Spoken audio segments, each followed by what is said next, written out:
But yeah, so we probably just have to bow out with this particular, person and you know Mm-hmm. move on to someone else because it's just not even worth it. Yeah, I hear you. Too That's the, long.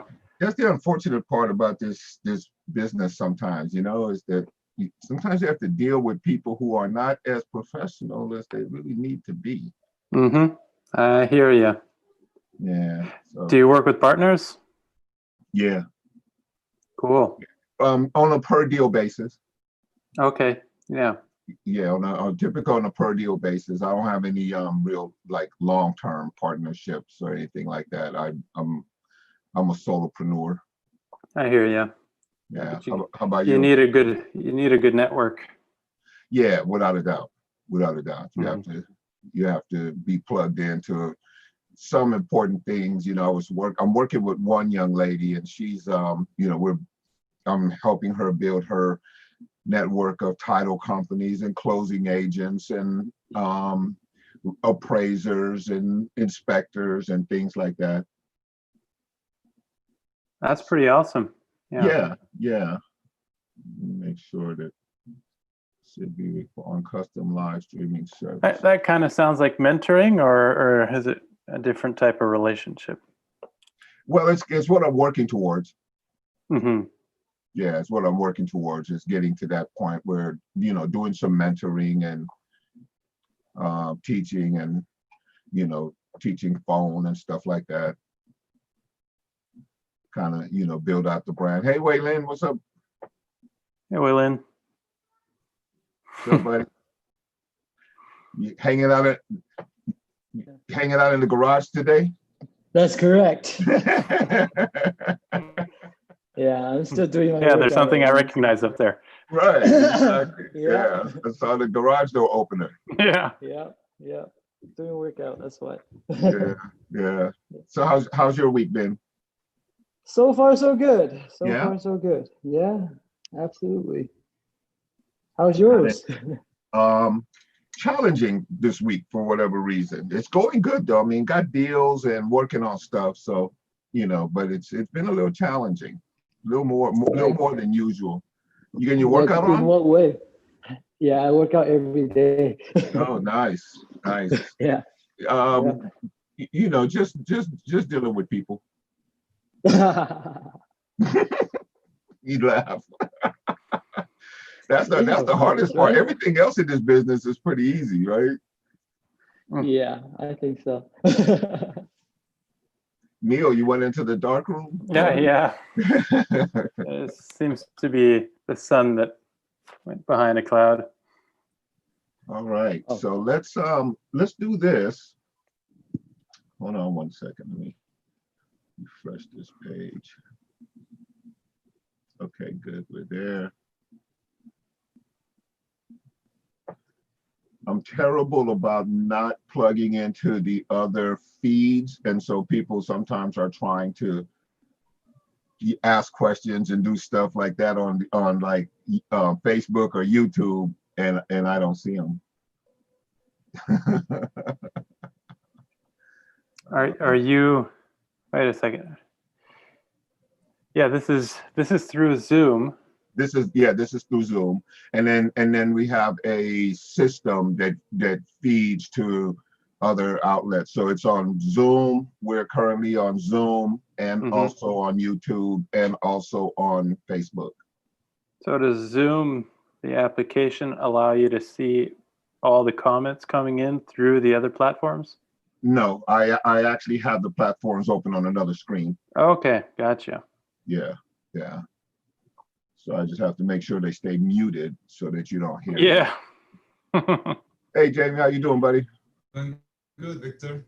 Good, good. I don't I have saw any your I, issues. I saw your tech support staff the other day. They're amazing. They're amazing. That was the cutest thing ever. I was like, how do I take the back thing? And I was like, Yeah, I don't know if you guys saw it, but he was trying to do something, and then his little kids, his I guess your daughter and your son, mhm. yeah, they show up on the screen and help him fix all his stuff, right? Which is like so typical for us nowadays, where our the kids know way more than we know about the electronics. Totally, totally. Yeah, it comes naturally to them. Mm-hmm. Yeah. All right, guys. Well, as you know, this is our Wednesday role play day. So hopefully we're going to get some folks in here and we're going to be able to up our game a little bit on the role play session. We do everything according to Claude Diamond's GUTS system, whereby we have certain things that we introduce whenever we're having a conversation. I'm gonna share my screen real quick and you can kind of take a look and see. So this is basically our methodology right here. We're trying to get somebody from a 1. Well, I don't know if you can get somebody from a 1, to be honest. We can normally move them from a 5 to someplace in the area that we want them, which is going to be an 8, 9, or 10. And we do that through a particular methodology. Agenda, qualification, and closing is our process. And we do the same process. You don't necessarily have to do those in order, but you do have to cover all of those. And some of them become really important. If you notice here on the qualification questions, you notice that they're all in capital letters. And I think that Justin did that for a reason, because this is where you're going to get your ammunition. This is where you're going to set up the conversation, let them know who you are, let them know that they can fire you, let them know that you're going to be asking questions and that they have your permission to ask you questions, right? But here's going to be the important part. In some of these areas, and again, you don't have to do them in order, but you need to cover all of these things here before you can ever really get to this part here and do this part effectively. And so you need to find out why. Why are you selling?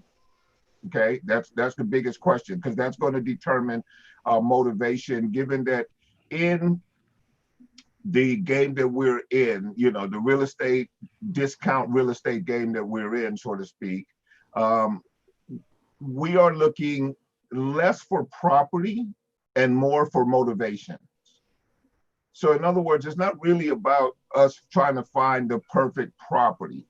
It's really about us finding the person who is motivated to dispose of that property in a way that we can inject ourselves into the transaction and make some money. So nothing is more important really than the why. I know I'm preaching to the choir, but you know, it's always good to remember that that's really the conversation that you want to try to draw out of somebody. The money, there are certain aspects of the money that you absolutely need to find out. You know, how much money will they take? How much money do they absolutely have to have up front? How much money is this costing them per month? How long have they been paying this money? How long are they going to be able to pay the money going forward? Hold on 1 second, guys. It's my nephew. How soon do they want to get this problem resolved? How soon? And it's really, how soon do you want to get this problem resolved?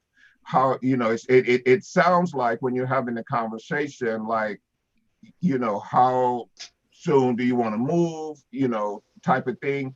But it's really, if we want to get to the root of this, it's how soon do you want this problem that we've identified resolved? And that's what we're going after. And then obviously getting a commitment from them. Look, if I can give you what you need, are you ready to move forward? And there's a question in here that you want to ask all the time that's not really listed here. But the question is always about the decision makers. Who's going to be making this decision? How many people are involved in this decision? Do I need to be speaking with these decision makers myself also?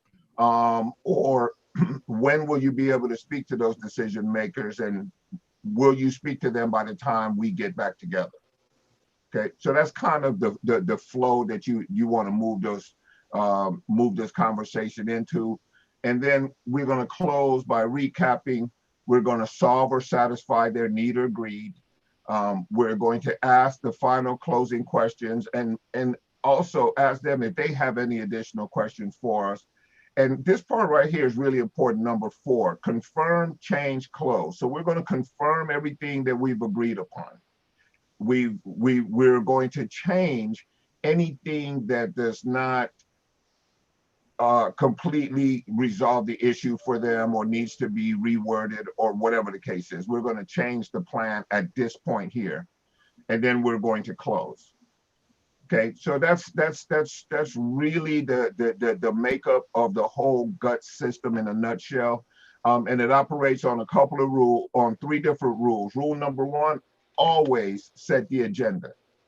Okay, the agenda kind of puts you in the driver's seat, sort of like, you know, when you go to a doctor's appointment, you want to know what it is that you're going to be doing there, right? So you always want to set the agenda for them. Rule number 2 is what we call the 3-minute rule. There's going to be a lot of these conversations where you're going to be able to qualify or disqualify somebody in 3 minutes or less. And if they don't qualify, they don't qualify. The main thing is that you don't spend any more time than necessary. And it's not going to always be 3 minutes. Sometimes it's 5, sometimes it's even 10, because it's difficult drawing out the information that you need to qualify them or disqualify them with. But it's very important that you do that as early in the conversation as humanly possible, because one of the things that Claude always says is our job is to make money today. And we can't make money if we're spending a bunch of time on conversations that are not going to go anywhere. And then once you determine that it's not going to go anywhere, you must fire an unqualified prospect. You just must. If they're not the person you're looking for in terms of being able to do a deal with you, then you got to let them go, and you got to let them go as quickly as possible. Okay, so that's the outline of what a guts call looks like, and we work on different type of deals. Most of the people that I notice on our call work basically on either wholesaling lease options, sandwich lease options, or straight wholesaling type deals, which means that you're trying to get a deal at, nowadays you're probably looking at 65% or less, and then you're going to determine what your cost of repairs are plus whatever money you want to make, and you're trying not to get over that 65-70% mark with all of those things included if you want to be an effective wholesaler. All right, so I can leave this up here whenever we start the role play, but for right now, looks like we got some more people in the room. Hey, thanks everybody for being here today. Hey, Steve, how you doing, buddy? Steve, great, man. Glad to be here. Looking for a good time today. Hey, we got a good time for you. We got a good time for you. Let's see who else we got. We got Philip Montoya is here. David is here. Myra is here. All right, Myra. Philip Kyles, what's up, buddy? Raed is here. We got Joe Lamoureux is here. All right, you guys, let's do this. And good group. Wei-Ling, Jaime, and everybody. We got a cool little group right here, man. Here's Philip coming at you live and nonstop. Right. All right, guys. So let's jump into it, man. Let's do some role playing. Let's do some lease option role playing. Let's start off with a lease option deal. Let's set up a situation. I can do the first one if you guys want, or if anybody wants to volunteer, we can go with two of our illustrious guests. Don't everybody jump at once. Calm down, you guys. Easy. I'll volunteer. I'm sorry, who's that? I'll volunteer. It's David. Hey, David. All right, David, how you doing, buddy? Good, how are you? I'm good. Do we have another volunteer, or should I go ahead and do this with David? All right, I'll do it. Did you raise your hand, Philip, or? No, I was just pointing at you because you're the man. Okay. Oh, there you go. That's part of the gut system. Stroke their egos. All right, David. So, do you want to be the seller or the buyer?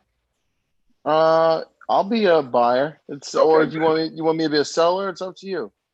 No, no. I can go either way. I can go either way. I'll be the seller, since I definitely want this to be a lease option role play, so I'll control the narrative in terms of what there is for us to work towards. Okay. Okay. Do you want me to put up the little guide?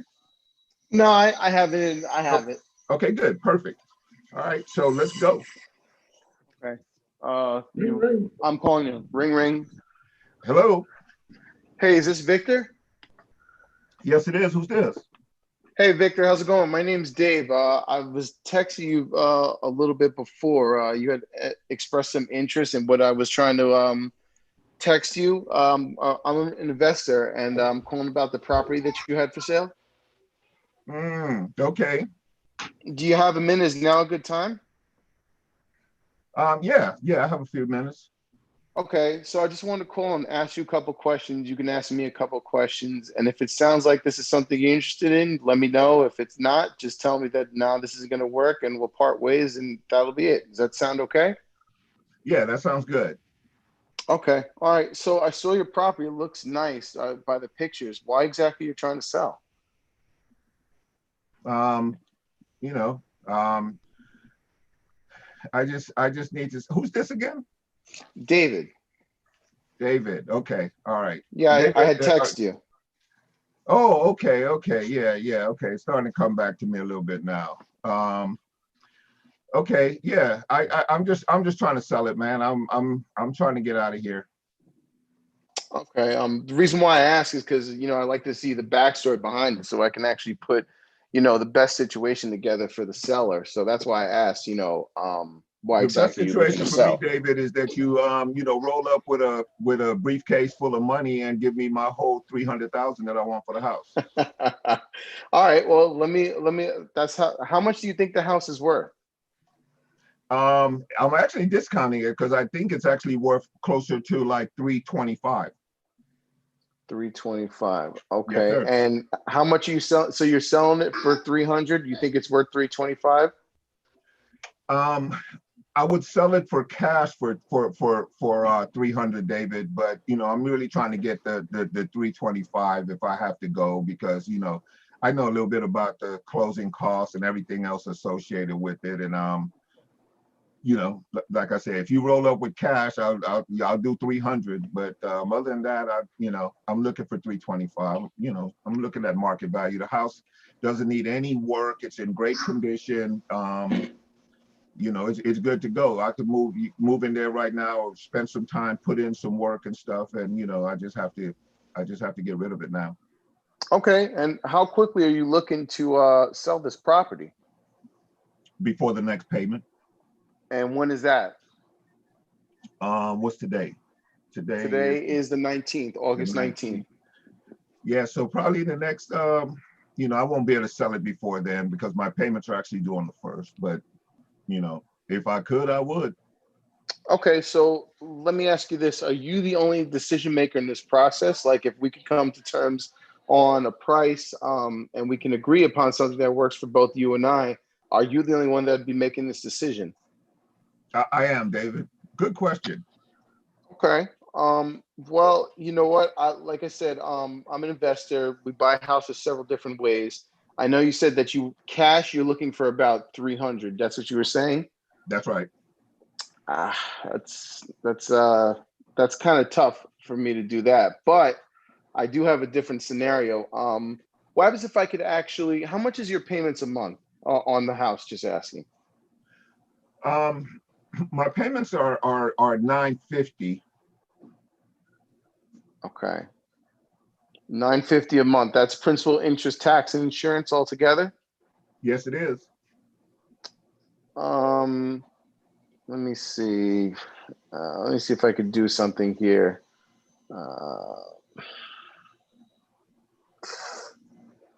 Let's It's gonna be kind of close, but you know what? I think I could do something pretty creative here where I can get you you said cash you were looking for 300. Well, no, not 300. That's what you're looking for cash, That's right? right. Yeah. And how much were you selling it for right now? 325. Okay, so what happens if I could come up with something where you make a little bit more than that? You got my attention. Is what you got. All right, this is my proposal with you. Okay. If I could rent out your house for 2 years and then give you your full asking price, is that something that you'd be interested in or probably not?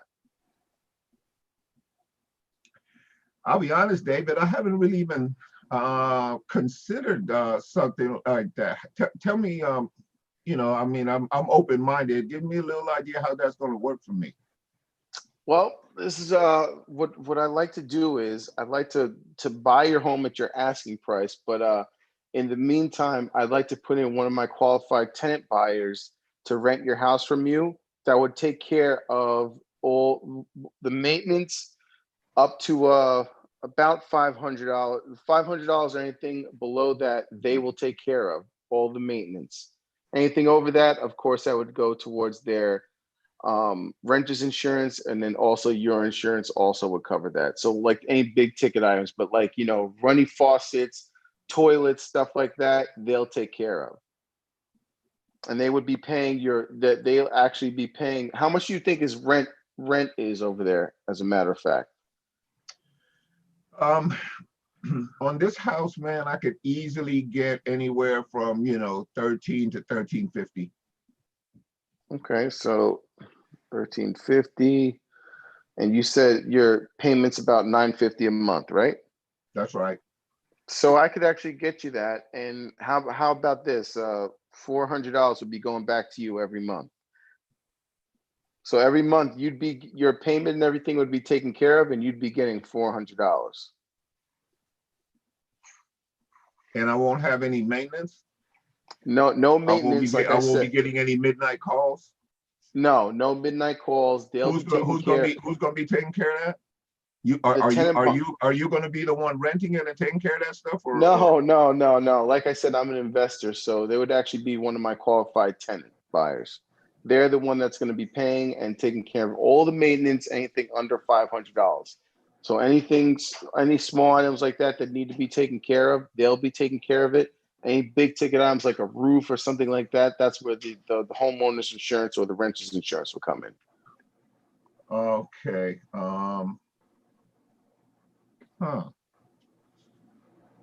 So technically, you know what? Sorry to cut you off. Go ahead. Hey, I appreciate that, man. It's always cool when somebody is actually listening. I appreciate that. That might not be a bad deal. The only reason I haven't even considered renting this place is because I really am not trying to do the landlord thing. I've done that, what the saying, been there, done that, don't ever want to do it again. I understand what you're saying, Victor. It's completely understandable, but these aren't your typical renters. These are actually people that are moving in and closing and on your home and buying your home. So they have a different type of mindset. They're of the mindset of they're taking care of where they live because they know that they'll be buying it at the end of the option. So I know you said you wanted $325 for it. I could probably get you $334 for it. Does that sound like something you'd be interested in? Okay, so off the role play. Okay. One of the things that I have learned about this. Okay, so in this case, and we can keep going in this direction, but let me just point out a couple of things in terms of the money that you just left on the table. You left the money on the table both on the renter side, where you promised to give him the entire $400. Mm-hmm. This was a perfect lease, sandwich lease option is what I was setting you up for, right? Oh, He would have probably taken 200 above his cost. At least it was worth introducing, right? Okay. So now, is this a local deal or this is something that's virtual? Because I'm interested in like sandwich lease options that's close in my market, but anything farther away, I'll just do straight up wholesale lease option. Okay, okay, I get that. So we hadn't determined that, but that's kind of your sort of philosophy when you operate. You will only do leases in your local area, sandwiches in your local area. Yeah, like anywhere Okay, that good. I can Okay. get to. Okay, good. I get that. Okay, so and then the second part was the price of the property. I would be reluctant to ever promise anything above what that person is actually looking for on a property. Because at this point right now, you're talking about if you promise him 134, and maybe I'm missing something right here, and you put it out into the marketplace, now you have to put it out at 340 or whatever it is that you're going to put it out on to build in your profit. So Okay. tell me a little bit about what you were thinking there, because I may be missing something. Okay, so you wanted 325 for it. In my mind, this was a straight up lease option. So Okay. he was going to cash flow $400 a month. So Okay. I was going to go for 24 months. That equals 9,600. The Okay. 96 plus the 325. That's where I was getting the 334 for. Okay, got it. So, okay, I like where you're going there. I don't know personally if I would have introduced it like that price point, because I would probably have seen that completely different until you just explained it. Okay. Right? I would have probably stayed there, and I would have probably added it as a bonus at the end. In fact, Mr. Seller, let me show you something else that will really sweeten the deal on this. Okay. I ran some numbers, and this is what you actually, this is what you're actually going to potentially get out of this deal. Mm-hmm. Right? I would probably save that for my closer, for just hammering. But I like the whole idea and the thought process where you're going with it, though. That's brilliant. But for me, I would probably introduce it later as a hammer. Okay, so the 325 is basically what, like, promise him, of course he would get that, but then at the end it'd be like, oh, you know what, Mr. Homeowner, by the way, I just ran some numbers, and this might, hold on on that. Now that you know where we're going with it, go ahead. We'll build it into the actual role play. Okay. Okay. So back on the role play, and so okay, so I'm you're gonna give me my full price, right? 325. Yes, 325, and then we'll the tenant buyer will be paying your rent, your payment every month. Okay. Does that sound like something you'd be interested in? Yeah, man, you definitely got my attention. I'm definitely feeling this. Yeah. Okay. So you know what I'm gonna do is I'm gonna send over an agreement, the agreement that shows like exactly what we're doing, what I'm promising we can do. Okay. And then if you can take a look at it and let me know if there's any questions, concerns, or comments. If everything's okay, if you can sign it and get it back to me, we can get somebody, I can get working on this so that you won't have to make that next monthly payment that's due on the 1st, because I have qualified tenant buyers that I can try to fit into this scenario. So you're saying that we could possibly have somebody in place in the next 10 days, and I don't have to make my payment, at least out of pocket? Well, that would depend on how quickly we can get this agreement signed and on both sides, and I can get marketed out to my tenant buyers. The sooner I get it, the quicker I can do it. Okay. All right. I'm a little, I don't know if it'll get done in 10 days, man, but if you do, you'll be my hero. All right. Well, you know what? I'm going to send it over to you. I have your email address, but I just want to let you know one other thing. I took a look at some numbers. So I know I promised you your 334, but with the cash flow that you'd be getting, I'm sorry, 325, you'll actually end up getting about 334,000 for this property in total. So I don't know if that makes things a little bit better for you to help you out with this. Tell me more about that. How am I getting 334? Well, your payment's $950, and you said that your rent is $1350. So we're looking at $400 that you'd be getting every month after everything is taken care of. Right. So the $400, we're looking at this for 2 years. That equals $9,600 added to your $325. So that's how you're going to end up catching $334 in total. Wow.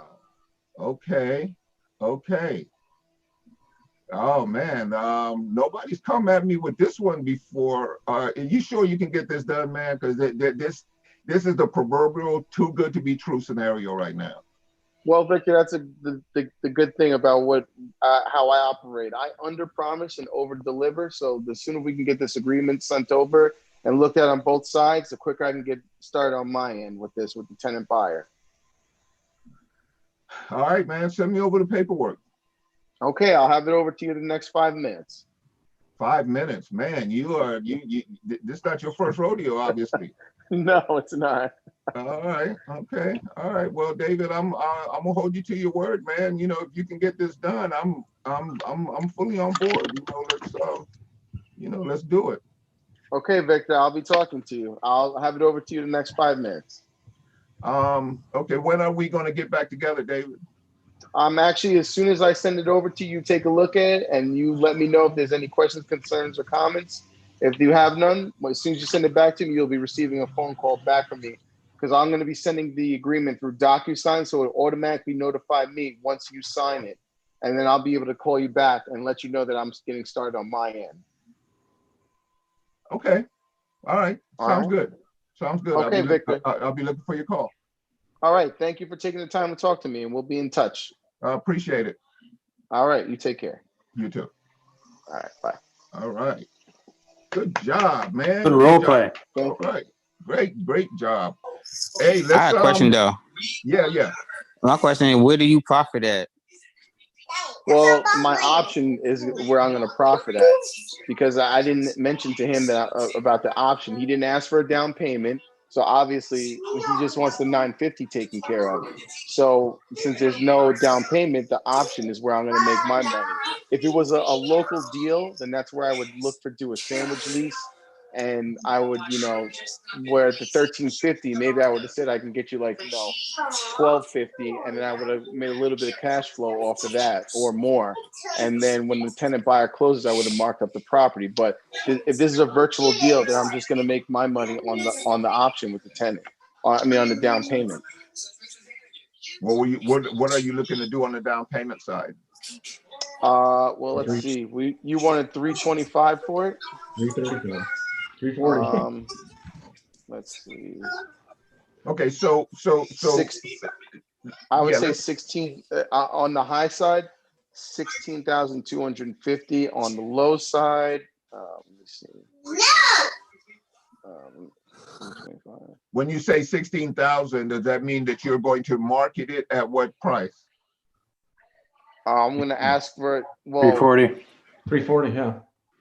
I'm going to market it as option down payment necessary, but I'm not going to. Well, okay, but you have to have a price in mind, because if you're going to put 16, if you're going to profit 16 and somebody comes with 16 at 325, it all goes to me.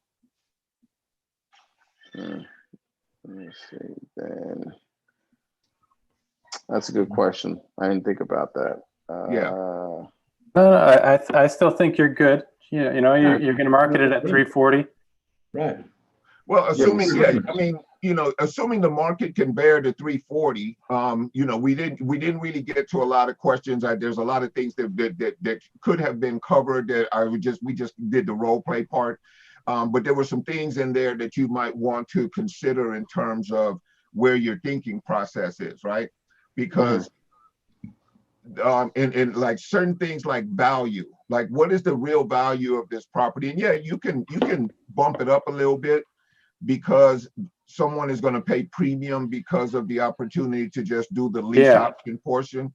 So there is that opportunity, right? But how big is that opportunity? If you know that if he thinks it's 325, to go to 340, sometimes, you know, that's a little bit difficult to pull off in the market, in the marketplace. And more importantly, when somebody makes that down payment of 340, and trust me, I've dealt with this, and Mhm. you have to shuffle all this paperwork, and people start seeing these numbers, and now all of a sudden they, you know, they feel like they're overpaying, and you're making 16,000. So now you start getting some angst in the conversation, right? Okay. And you hear Justin a lot of times, he'll talk about 5 to 10. And my thinking about that, because I thought about that a lot when he said it, my thinking about that is that you don't want to blow people out of the water, and you don't want people balking at the end in terms of how much money they're making. Mhm. Or you're Victor? making. Victor, Yes. I've been thinking about that too.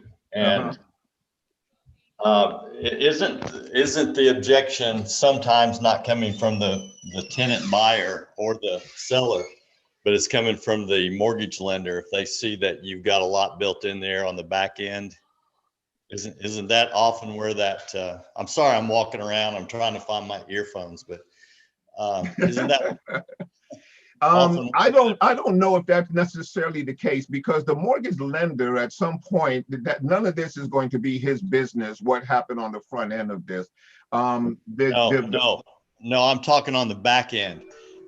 When the mortgage lender sees that you're going to make more than 10,000 on the back end, I thought that was also a problem, where they would say, "Hey, I'm not going to allow that to happen."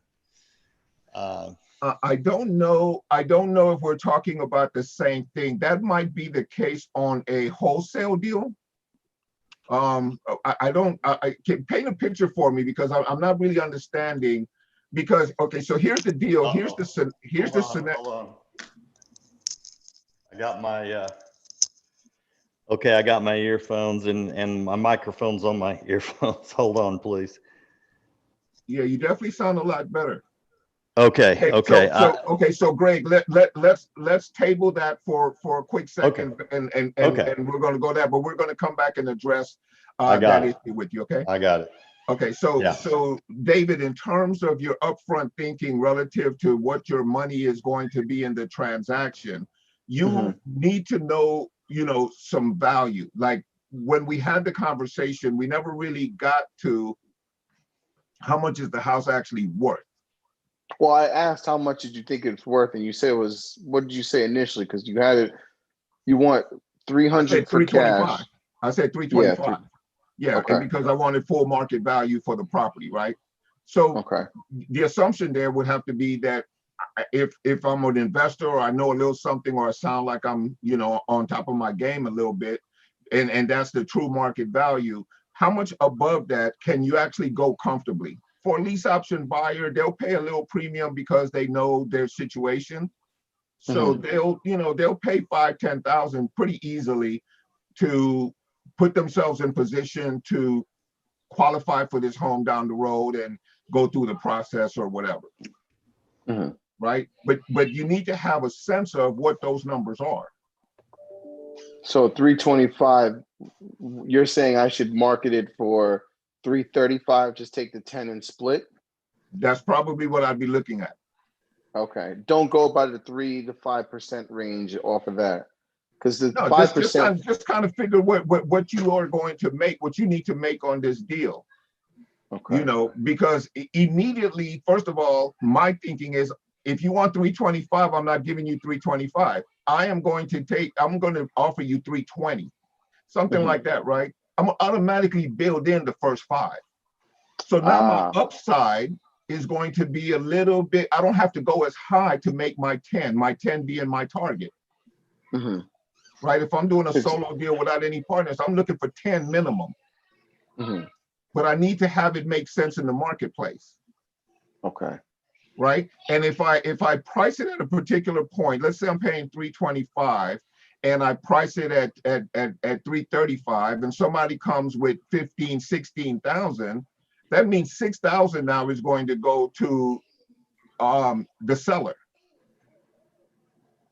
Right? Because that's just the way the math works. right? So you're not going to be able to keep that anyway, because you're going, you know, you have a market price, and then everything else, you have to be fair, and you have to, you know, be equitable in your dealings, right? Okay.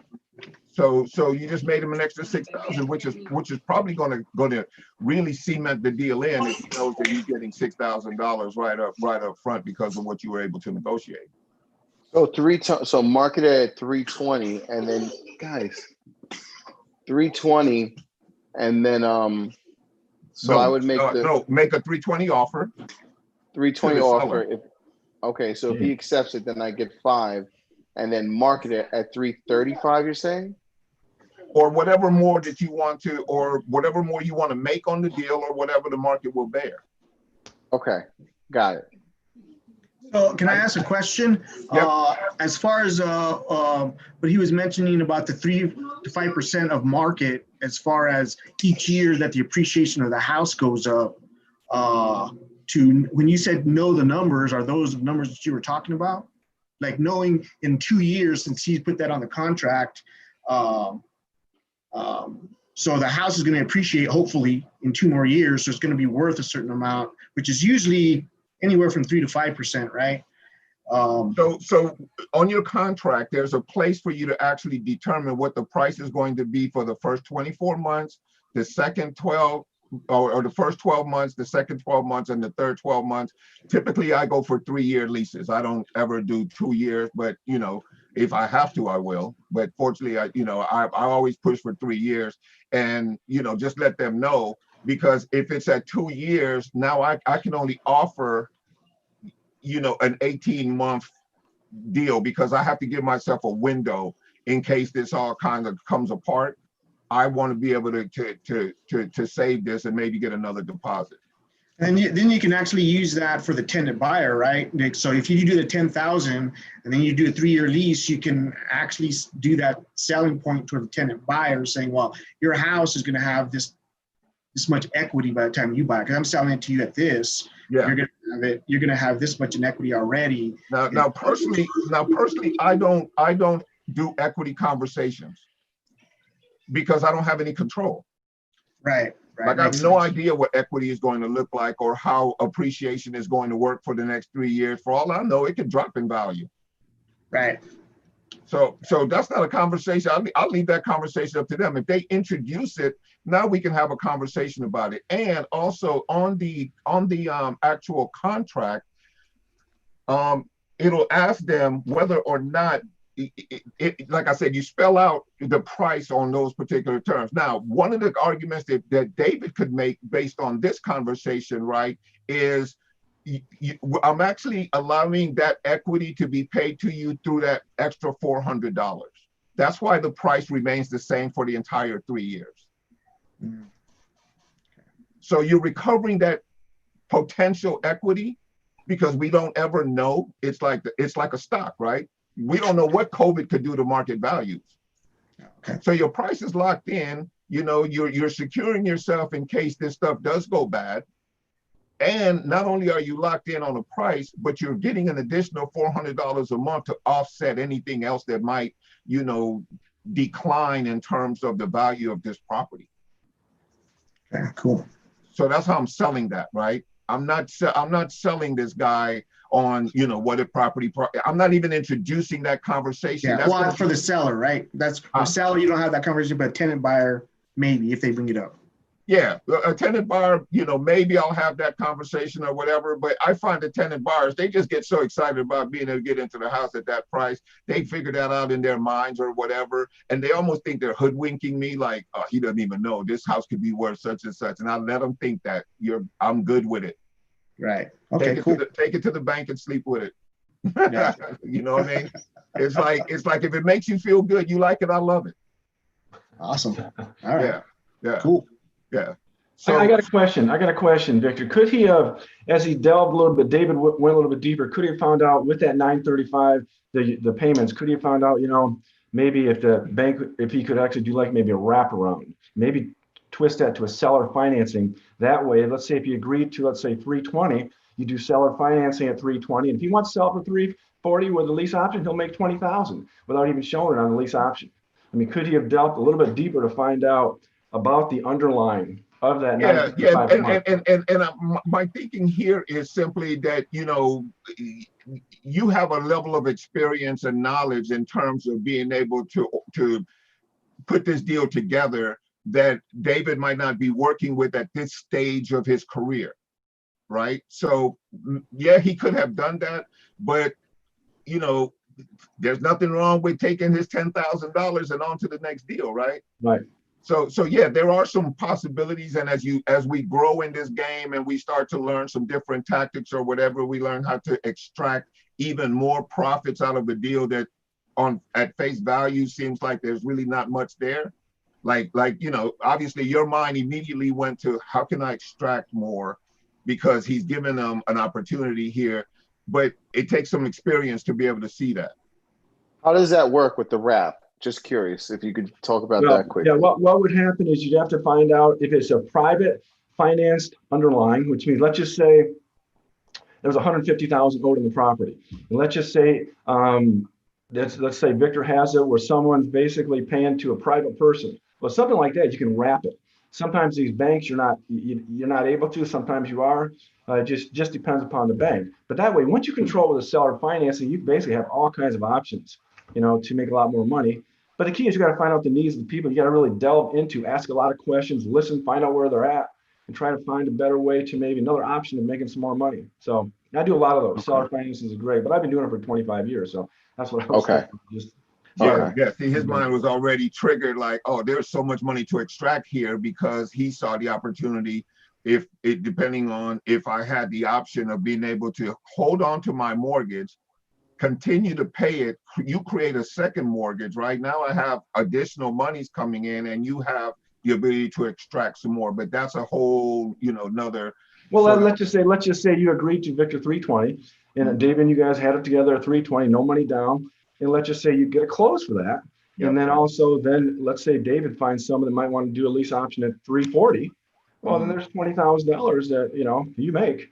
Because it's a seller financing. You don't have to worry about all that lease options. You own it. So as an owner, you can make $25,000 on it if you want. It's all up to you. But do I have to tell him that I'm going to owner finance it to my tenant buyer, or is that just a conversation between myself? You got to let him know. You got to let him know that, hey, would you consider an owner finance? You got to ask that to Victor. And if Victor agrees to it, that's the guy you're dealing with. Once they agree to it, you close, then you do what you want. You own the property. David owns it. At that point, you're legally the owner. You have an interest in the property that you can sell, trade, do whatever you want to with, as long as you meet the obligation of that mortgage that you agreed to with the seller. And you can still add that extra $400. Say, I'll do the seller financing. I'll throw it into for $1,400. And let's just say you find someone, you get them at 320. You find someone at 330 or 340. You made 20,000. Maybe you want to rent it out for maybe 17. So you're going to make 300 and still make sure Victor gets his, and everybody's happy. And you're making money. Oh, okay. And you're cash flowing on a monthly. And then you're going to cash flow too. Victor will too, but then you will too. And plus you can make more money too. Just another. And obviously I'm doing this wrap. My lawyer's creating the terms for that. Well, you can work with Victor on the terms, and then you got whatever you guys agree to, you know, then you can have your attorney look at it. Yeah, you can have the attorney look at it or whatever, you know, and everything. Again, you know, it's not something you want to delve in, you know, if you don't know, you know, what it is. Do some study and learn some skills, you know, get some advice, work with some people that know how to do the deal and protect yourself in that way. It's not for the faint of heart. You know, there are a lot of moving parts. So, but if you guys got questions you want to ask me, I mean, I can put my email, just ask me. I'll be glad to help anybody out as far as how to structure some of that. Not a problem. That would be great, man. That would be awesome. Yeah. So, you know, again, you know, the group is coming through like a resource. So yeah, feel free. And Steve, we appreciate that, man. You know, we're talking somebody here, 25 years of experience in doing this deal. Me personally, if you can show me a way to extract more cash, you got my attention. You got my attention, right? You got it.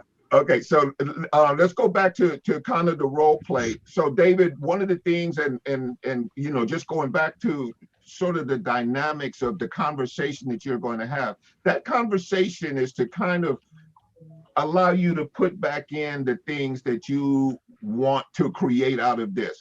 in order to do that, you have to know what it is you want to create from the very beginning, right? Like you have to know what you want in this deal, right? So as soon as you know what you want, now it becomes an easier deal. So in that case, it kind of seemed like you were kind of winging it a little bit, and you were kind of throwing numbers out there, right? Well, for me, all I want on a lease option, especially something where I'm not going to do a sandwich, $10,000, and I'm fine with it. Okay, yeah. So anything beyond that, what Steve was just talking about, that's above what I know right now. So I'm fine with the $10,000, fee. And I'm glad you brought that up because, guys, you have to sort of know kind of like a business model, what it is that you're going after. Like David has determined in his mind that I'm going to get $10,000. If I can extract $10,000 out of the deal, that's my business model. That's what I'm going after. If I can do, five deals a month at 10,000, that's $50,000 a month. Let's say that's his end goal, right? Live with that. It's good. That's over half a mil. You see what I'm saying, Philip? Yeah. So that's his model. That's what he has decided to go for. Now, by contrast, you look at someone like Steve or even myself, we're going to look at the deal, and because we have some experience and some time and we have a few more strategies under our belt, we will look at a deal and be able to maybe figure out a way to extract the maximum out of every deal, because we don't go in with a floor and ceiling already established. There's nothing wrong with floor and ceiling being already established. Like there's nothing wrong with that. So David, I'm not, because as your knowledge grows, that may change. But at the stage that you're at, that's actually a great way to operate, because you go in knowing exactly what your floor and what your ceiling look like. And as long as you can accomplish those things, you walk away happy, the seller walks away happy, and on to the next deal, right? Okay, got it. Hey Victor, does everybody use the gut system here? Is everybody pretty well? Is everybody involved with Claude at all? Everybody who is on the call came from a gut system training methodology. So you either hear from Claude's group, who is the creator and the grand poobah of the gut system, or you're with Justin, who is a proponent and teacher of the gut system by virtue of his relationship and his commitment to it through Claude. Okay. Right. Okay. So we all, that's what we teach. That's what these Wednesday role plays are about, along with the other stuff that we're doing, which is learning some strategy stuff, kind of thinking outside the box a little bit, kind of drawing from each other's experiences and becoming a little bit better at the game, and just, growing as investors. That's what I've learned. Hey, Victor.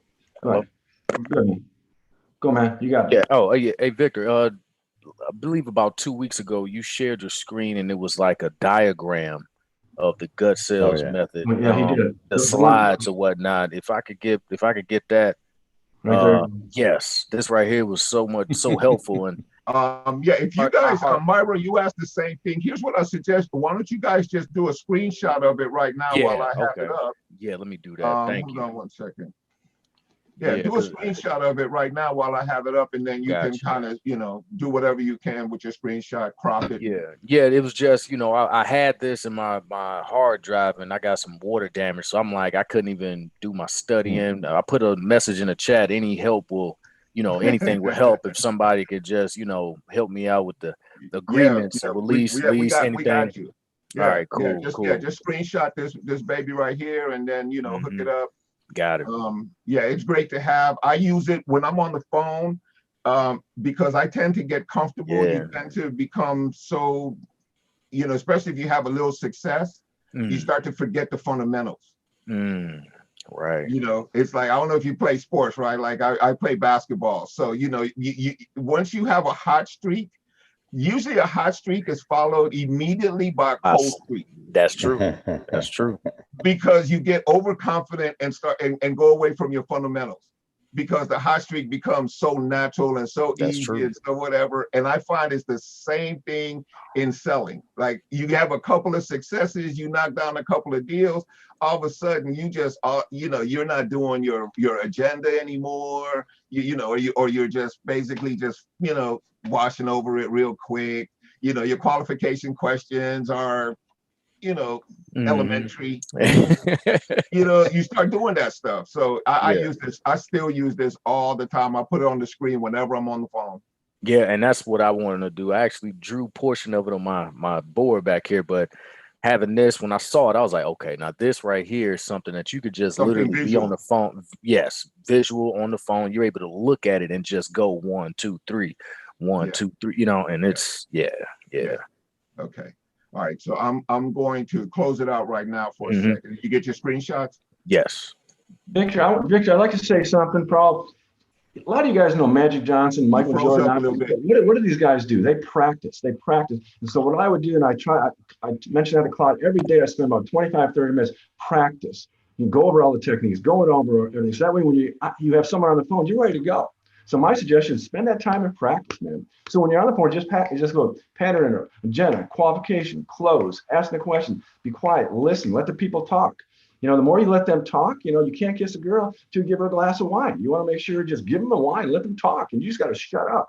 The more you practice that, I mean, and I look at the best people that are doing, they practice all the time. That's what's going to help you a lot when you're on the phone. It's helped me a lot over the last 2 or 3 months. I'll be able to close and listen and do all the techniques and just basically let it flow. So it just basically flows, right? And you have fun. You have a good time on the phone with people. So yeah. My suggestion, you guys practice, man. Listen a lot about stuff and practice. So yeah. And to also add to that, and I appreciate that, Steve, and he's absolutely right. Repetition will bring perfection in this deal, to the point at which it becomes sort of natural. You instinctively know certain things. You immediately instinctively can plug into somebody's needs or greeds. Yep. And it's always about needs or greeds, like always. There is no exceptions. There are no exceptions. When you can determine what that person's true need or greed is, and it may not show up initially in the first part of the conversation. What I mean by that is you might be able to actually get to the end like David and I got to, and we get to a certain agreement, right? But business being what it is, there is a potential for breakdowns as the process moves towards close. By the time you get to open up escrow and you start to do all the things necessary to get this to the finish line, there are some things that could come up, right? That conversation you had when could be forgotten. So part of the dynamic of this conversation that we have in Guts is to plug into certain things that you can continuously pull on, remind people of, and keep people on track when stuff derails. That's the most important part of getting this stuff up front, is that so you have ammo throughout the process.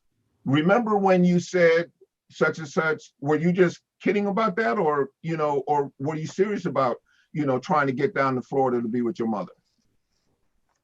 Oh, okay, yeah, and so you just kind of bring up these things again, and that's why it's important to extract certain levels of information whenever you're in there. So as we're going through this, and David and I went through a sort of, and I kind of wanted to walk through a process that was pretty easy, right? Like I was a guy who already knew what he wanted. We didn't go a lot into what my motivations were. I just gave him a price and he kind of like met it. And so I was like, okay, meet my price. I'm good, right? It was an easy deal.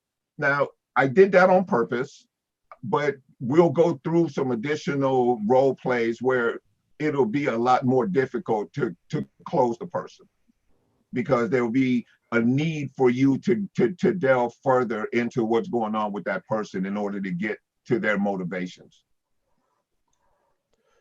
Okay. Victor. Yeah. Okay. So going back to Greg. Are we through with the role play? Let me just wrap up a little bit with that recap. Okay. So in terms of David, you want to know what your numbers are. going in. So you know what your floor and ceiling is, fantastic. You want to make sure that when you're talking to that person that it stays within that parameter. Never play the edges. In other words, if I know I want to make 10,000, I'm probably going to be more around 12,000 in my negotiations sort of thing, right? Because I want to leave myself some room. If I'm at 10 playing with that like a mindset, I could easily be at 8 pretty quickly because of circumstances, because of closing, because of different elements of a transaction, right? Okay. So I never work in absolutes in terms of, you know what I mean? Like I'm gonna always give myself cushion. Like I'm not, if it's 220 or 325, I'm not going to work at 335 because I don't have any cushions, right? So you're going to go 320 with the seller and then I'm going to go 320 with the seller and I'm going to go 335 knowing that I want to extract 10. I got a $5,000 window that I can move in. Okay, got it. Does that make sense? Yeah. Yeah, because if I go right straight to 10s too, I might be screwed if anything changes or some The tenant buyer might not come through.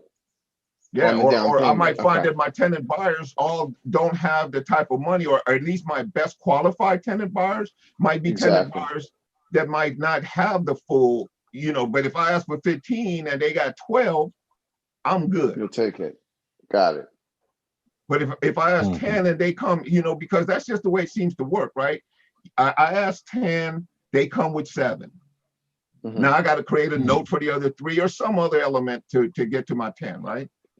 Got it. So so that's my point. You just want to know your numbers whenever. And as far as guts is concerned, though, you did really good in terms of everything except that I made it a little easy for you, so you really didn't even know why I was selling. Like I never really answered that question, right? But I know I asked it, yeah. But I deliberately did not answer that question because I want. But then you got to some numbers that just make sense to me. Okay. Right. But the potential is that if the numbers don't make sense later on, I don't have any emotional attachment to this. And that's part of what guts is. Like we've got to get to a certain level of emotional attachment. Otherwise, this deal can go bad. These people will pull out on you. Got it. Right. So that's why the emotional attachment part, finding out, tying it, anchoring it to something that one of their, again, needs or greeds. Okay. Got it. Yeah. So David, how did you feel about the role play? Do you have any questions, any feedback, and did you learn something through the process? No, I actually like what you and Steve were talking about. That's an angle I never explored with the seller financing. I've never messed around with anything like that. A regular wholesale deal I've done, but I've never really messed around with seller finance. I always strayed away from that. Check out Justin's subject to are you with Justin or? Yeah, see, I know the subject to modules. I went over that, but seller financing, that's always something I know basic, like, this rate for this term. I understand that, but a wrap, and I've never really delved into that before. Okay. Yeah. So, just another level of knowledge that could, up your ability to extract dough out of these deals. Got it. Thank you, Victor. Thank you, Steve. I appreciate it. I'll be in touch. Yeah, I sent my email. You bet. Awesome. Thank you. All right, Greg, let's get back to you now and your finance question. Well, I had 2 or 3 questions. Okay. I wanted to ask David, he sounds experienced. He sounds like he's really done this. Am I right, David? Wholesale deal, not lease options yet. Okay. I'm working so on you're it. coming from wholesale to lease option. Yes. Or adding lease options to his. Adding, yeah. Yeah, I thought you did a great job. I thought you'd probably done some lease option sales, but I think you're probably a lot of that strength is your experience with wholesaling. Yeah. But you know what? I think more of it is the reason why I can talk so well is because of the role plays, and then here on Wednesdays, and then initially going through Justin's program, because I don't like to talk to people. I'm like an introvert, and this was Can't tell it. my first. No, I'm telling you, I like to be an introvert, really, and this was very hard. Like the gut system, moving along the scale and moving somebody from like a 5 to like get them closer to like a 10. Like it was so hard for me in the beginning, but a lot of what like Victor says about their needs and their needs and greeds, like once you identify that, he is right. Yeah. That, oh, you know what, that fits, that's something I'm interested in, and then it just becomes easier. That's great. That's Yeah. great. Okay, the second thing I wanted to ask, at the end of this deal, let's say it goes all the way to the end, and you have a closing. Actually, we're out of it the way you were doing it, weren't we, Dave? Yeah, because I don't. No. You have to be there because you're getting a check at the end, right? No, Well, no, I'm out of it. He's going to wholesale this deal. He's going to just wholesale this deal. That's why he didn't sandwich the money in between. He gave the seller the entire profit of 400. Okay, so my question is, if you're there at the end, let's say it's a sandwich lease option, and there is a pretty wide spread. There's 3 people in the room, I think, that could get bothered when they see you're making that back end money, the seller, the tenant buyer, and the person closing the loan. Is there a way to have a closing? Well, yeah, on a sandwich lease option, we're the buyer, right? Yeah. We're the buyer. Okay. So is there a way to have 2 closings where the property transfers to me first? Because those agreements between there are 2 different agreements. There's the agreement I've got with the buyer and the agreement I got with the seller. I would rather they not know what those. Yeah, go ahead. I get what you're saying. Like you're saying an A, B to C close, like a regular, like a wholesale deal where you're making over 10 grand that you want to hide it. Victor, yeah, I don't want them to know I'm making money on the back end. Exactly. Well, then limit the amount of money or limit what you feel comfortable with them knowing. You're going to have a conversation up front and say, look, this is how I make my money. It's a lease option. I'm not the owner. They're going to know you're not the owner as you go through the paperwork process. Everybody knows you have an option on this deal. Like this is the price. The price that they have. So you quote, let's say 200. You contracted the deal for 185, right? Yeah. You take 15,000. 15,000 off of their 200 that they know that's the price they're paying. 15,000 off of their 200. Now they're financing 185. You understand what I'm saying? It reduced the actual cost of theirs, so they get the credit for the money that you made by reducing. Well, that loan's going to be for 200, Victor, because that mortgage guy to make that I would think that to make that transaction good for me to get the 15, it's going to have to come out of 200, right? What mortgage so the guy? loan amount going to be 200? What mortgage guy? What mortgage guy? Where's the mortgage guy coming let's from? say the lawyer. That tenant buyer is probably going to have a mortgage in 2 years. They're probably not. Pardon me. In 2 years. Yeah, right. So I'm talking about the end closing. Okay. Are you still there? It's a sandwich? Yes. Okay. Yes. Okay. So they're going to make arrangements. They don't really care at this point. Here's what they do care about. They care about that the appraisal comes in, and they care about how much has already been applied. So if you can show that the 15,000 was applied to a down payment and that it reduced the price to that much, now it's only a matter of if the appraisal is going to come in. Okay, let's forget about the mortgage guy and let's talk about the buyer and the seller. Okay. That's when they're going to find out there are 2 different prices. So my question was also, is it possible to have 2 closings where they're not in the same room together, or a coincident closing type thing where they're not in the same room together? I'm still trying to hide the fact that there are 2 different prices.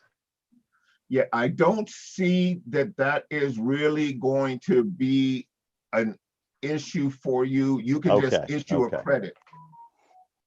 Yeah, Okay. I don't really All see right. that as being an issue for you. And you're never going to do a double close or simultaneous close on a lease option. There's only one deal. Okay, okay. Yeah, I you're just not going to didn't- buy I don't it want and to then draw sell it that out, again. so, yeah, Yeah. okay, Okay. all right. Any more? Well, one other thing, Uh-huh. I know on one of the role play days, and I haven't made all of them because I've had to miss a few. I know Philip had asked to be the seller one time, and I know we're out of time now too. So We still have. I'd be willing to we still stay have on and 50 be the minutes. buyer. Pardon me? You want to role play? I'd be willing to be the buyer. Philip wants to be the seller because I knew he had requested that one time. Maybe he was able to do that. Well, on another we'll you know, yeah, I mean, yeah, we can go with whoever wants to. If you want to, are you saying you want to do a role play? I will, yeah. Okay, Yeah. so and you want to be the buyer or the seller? Well, it depends. I No, was trying to give. It doesn't depend. You just tell me. I was which trying one to you wanna give. be. I was trying to give somebody else the chance to be a seller because they expressed that one time and they wanted to do that. And Okay, at that time they hadn't been able to. You see what I'm saying? I do. Okay, I'll be the seller. I mean, I'll do either one, but Okay, yeah. all right. All right. So does anybody else want to do? Wants to be the buyer? So I am the seller. Okay, Well, that's good. That's what you good. said, right? That's I do. good. Yes. Yes. I do. Harold? Yes. Okay. All right, my friend. Thank you for volunteering. We appreciate you. Okay, so do you guys want to kind of let me just kind of paint this scenario. So you're going to be the seller, Greg, Yes, sir. the buyer. You tell me. I'm gonna be the seller. Okay, great. Okay, so you're going to be Yeah. the buyer, Harold. So Greg, you have a house. It's been vacant for a little while. You're making the payments on the property. The property's a little distant from you. You're kind of tired of, the whole hassle of the whole thing. You inherited the property or something at some point, and now you want to just try to see how much money you can get out of this deal and whatnot. You can determine yourself whether or not you want, you need cash or how much cash you need or whatever. And then Harold, you can determine how you want to structure the deal. And if you ever want to just say off role play, and we'll help you along the way if you need to. Do you want me to put up the agenda and the process? No, that's okay. Okay, all right. Mhm. So, all right, so you guys Harold got can it. sort of take it from there. If I forgot any elements, you guys can just create them as you go. Okay, good. Ring, ring. Hello. Hello. Is this Greg? Yes, sir. Who's calling? Hey, Greg. My name is Harold. I'm a real estate investor, and I saw your sign in the yard, the for sale by owner sign in the yard. And Oh, as I said, I'm a real estate investor, and I was just giving you a call. Wanted to ask you a few questions about the property. You can ask me questions about the property, and if it's not a good fit, hey, you can kick me out the door, man. No problem. No. I like that rule. Okay. Okay. So, Greg. Yeah, what do you need to know? I wanted to know. It doesn't seem like a real bad property. Why are you selling it? Well, my last parent died. My mother died, and I've inherited the house. And I live out of state, and it's my job to get rid of the property, to dispose the property. Okay. So I'm just trying to sell a property as a result. Hey, man, let me give you my condolences, man. I really know how you feel. I retired from my job to come and take care of my mom, and she passed, and I have a home of hers that is kind of hard to get rid of. Only difference, I guess, is that I'm closer to my property, but it must really hurt to be a long ways away from a property that you're still responsible for. Oh yeah, it's terrible. Okay. It's a big worry. You're still paying taxes. That's right. Yeah, okay, I got That's it. right. Is there any, what are you trying to get for the property, if I may ask? I've got it on the market for 300,000. 300,000, okay. If I could get a quick deal for cash, I'd probably take a little less. When you say a little less, that kind of piques my interest. What's the least amount you would accept if you could get all cash and close within 3 to 7 business days? Wow, that'd be pretty quick. I'd knock off $10,000 for that. Knock off 10,000. Is that the best Yes, you sir. can do? Well, yeah, I feel like the property's probably worth more than that. I've done some comps, and it looks to me like properties around here are selling anywhere from 315 to 330. So I kind of priced it lower than that to begin with, just to dispose of it quickly, you know. Okay. Okay. Hey, I think I think that your reasoning in it is very good. I think it's at a good price. Let me ask you, if we could, as I said before, do an all cash deal, 3 to 7 days, are you able to commit to us doing some paperwork today? Harold, you blanked out on me. I think you said, am I able to do a deal today but I didn't hear the rest of it. Are you the, I guess, are you the only decision maker? Yes, sir. I'm the only child. I'm the only heir of the property. Wow, man. Man, I can imagine this really is a heavy burden to be responsible for. So you say that you're the only decision maker, and that if we can come to some term today that we could do business today? Yeah, as quickly as possible is what would make me happy. Oh, it's got to be a good, reasonable deal, but you know. Well, as I said before, Greg, I'm a real estate investor, and the way that we normally buy properties is that we structure our properties as a. I can give you the amount that you want, the 300,000. Okay. If that's what you want. Time out. That gets my attention. Time out. Okay. You dropped 10 and I didn't put it back on. Right. My bad. Okay. Well, I said 290 for cash. Right. I said 290 for cash. Exactly. So if I could get you to 300,000, would you be in agreement? Because as a real estate investor, we work deals creatively. If I could get you the $300,000, first let me before I go there, let me recap. You said that you're out of town. You're taking care of a property that and your mom passed. It's like a lot of burdens on top of burdens, and that you're really needing. You have gotten tired of that property, and you really need to get rid of this property. Is that right? That is correct. Yes, sir. So if I could solve your problem, if I could get this property off your hands, so you could go on with your life. I know you miss mama. I miss my mama, just like I told you, but you could kind of go on with your life.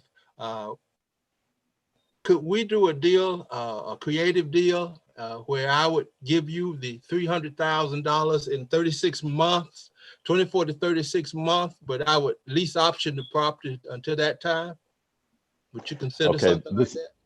This is off role play, but you're kind of coming and going on reception. Could you restate that, Harold? I'm sorry. Hold on just a minute. Let me. Yeah. I don't think it's Harold though, because I think it's my reception. Oh, okay. Yeah. Because and Harold, you're kind of at this point now you're sort of going to the recap and the closing. And that's why I put this up so that you can sort of, get back. So you already know why. as far as the money, you want to stay in there a little bit longer to find out exactly what those numbers look like to solve his problem. Okay. Because so far right now you only know a price, right? Right. So far you only know that it's two. You're going back and forth between 290 and 300.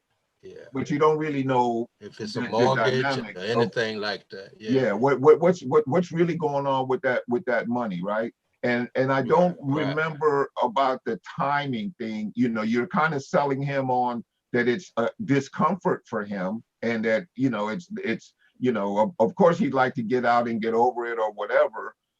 But you might want to go back in there and find out what his timing is, Okay. Okay. rather than assuming what his timing is. Like, you know, when do you need to be out of there? Okay. And when would you Okay. like to have this problem solved in your life? Okay. Type of Okay. thing, right? And, Okay. and then start moving towards the commitment. Okay. Okay, so back on role play. So Greg, you said that you would need $300,000 for the property, correct? Yes, sir. That's right. 300,000. Oh boy. Oof. Wow. That's a lot of money. 300,000. Yeah, I probably made a mistake by pricing it under what I think it's really worth, but I was, you know, I was wanting to get out of it quickly. Is there a mortgage or anything on the property? No, they owned it free and clear. Yeah, several years it's been free and clear. 300,000. I keep that just keeps, it's almost like an echo in my 300,000. So are you Nice needing round number. are you needing to go to Hawaii or someplace, take a trip to the moon or something? 300,000. No, sir. I really don't have any plans for the money. There are no debts or anything on their part. I just, every time I have to come here, and I'm here right now, it's very sad for me. Know that feeling. Okay. And everything I look at here reminds me of my parents, and I want to honor their memory. Yes. So Greg, what kind of time frame are you looking at to try to do? If you can't do anything with me, how fast are you looking to sell the property? What's your time frame? Right now, I associate this property with pain because, like I said, it reminds me of my mom and dad. Yeah. So, yeah. I'd like to get rid of it as soon as possible for that reason. You must It's have not. had It's not a money thing, really. It's not a. You know, it's not a like I need the money or anything like that. It's one of the last things I can do for them. Okay, so off the role play. So at this point right here, I think where you're going, or where you want to go, Harold, is how much money would it take right now? Because right now you're still focusing on the bigger 300,000, the price, right? Yeah. But how much money would it take for you right now, you know, today to move forward? Do you need to have a particular amount in your pocket right now, or can you wait a little while and I can give you the full price that you're asking for? Okay. That's good. That's good. You see what I'm saying? I see. Yeah. Because now he's kind of giving you an idea. You already know that he's emotionally invested. He doesn't want to be in this property any longer. So you don't want to keep bringing it up and keep hashing over that conversation. I think, you know, he's pretty clear that he's in emotional strife already behind this. Okay. So at this point, you know, acknowledge it, and like you've been doing, and let him know you created relatability in terms of you've been there, you've experienced this. So I think you guys are pretty much bonded up in a commonality right now, which is rich, right? But so now you want to start moving towards solving his problem. His problem is, okay, will be solved by how much money do you need today? Like, you know, do you need all 300,000? Would you need that all today, or is there a number, you know, closer to, you know, 10,000, 5,000 that would move you onto what you do, and then I could pay you over a period of time and cash you out in 2 years? You know what I mean? Like now you're providing a solution. Right, right. So start moving towards the solution that you want to offer him that's going to help him remove this pain of having to come back to this property all the time and reliving that experience of having his mother be gone. Okay, so Greg, Yes, sir. I understand completely about you needing to move on away from this property. But my question to you is today, would you need $300,000 today, or is there an amount maybe somewhere around $5,000-$10,000 today that would help with this situation, and then maybe we would get the full amount over a period of time? Would something like that work for you, or maybe not? So you're saying right away, you would pay $10,000, and then later on I would get what, $290? Is that what you mean? Yes, you would get $290.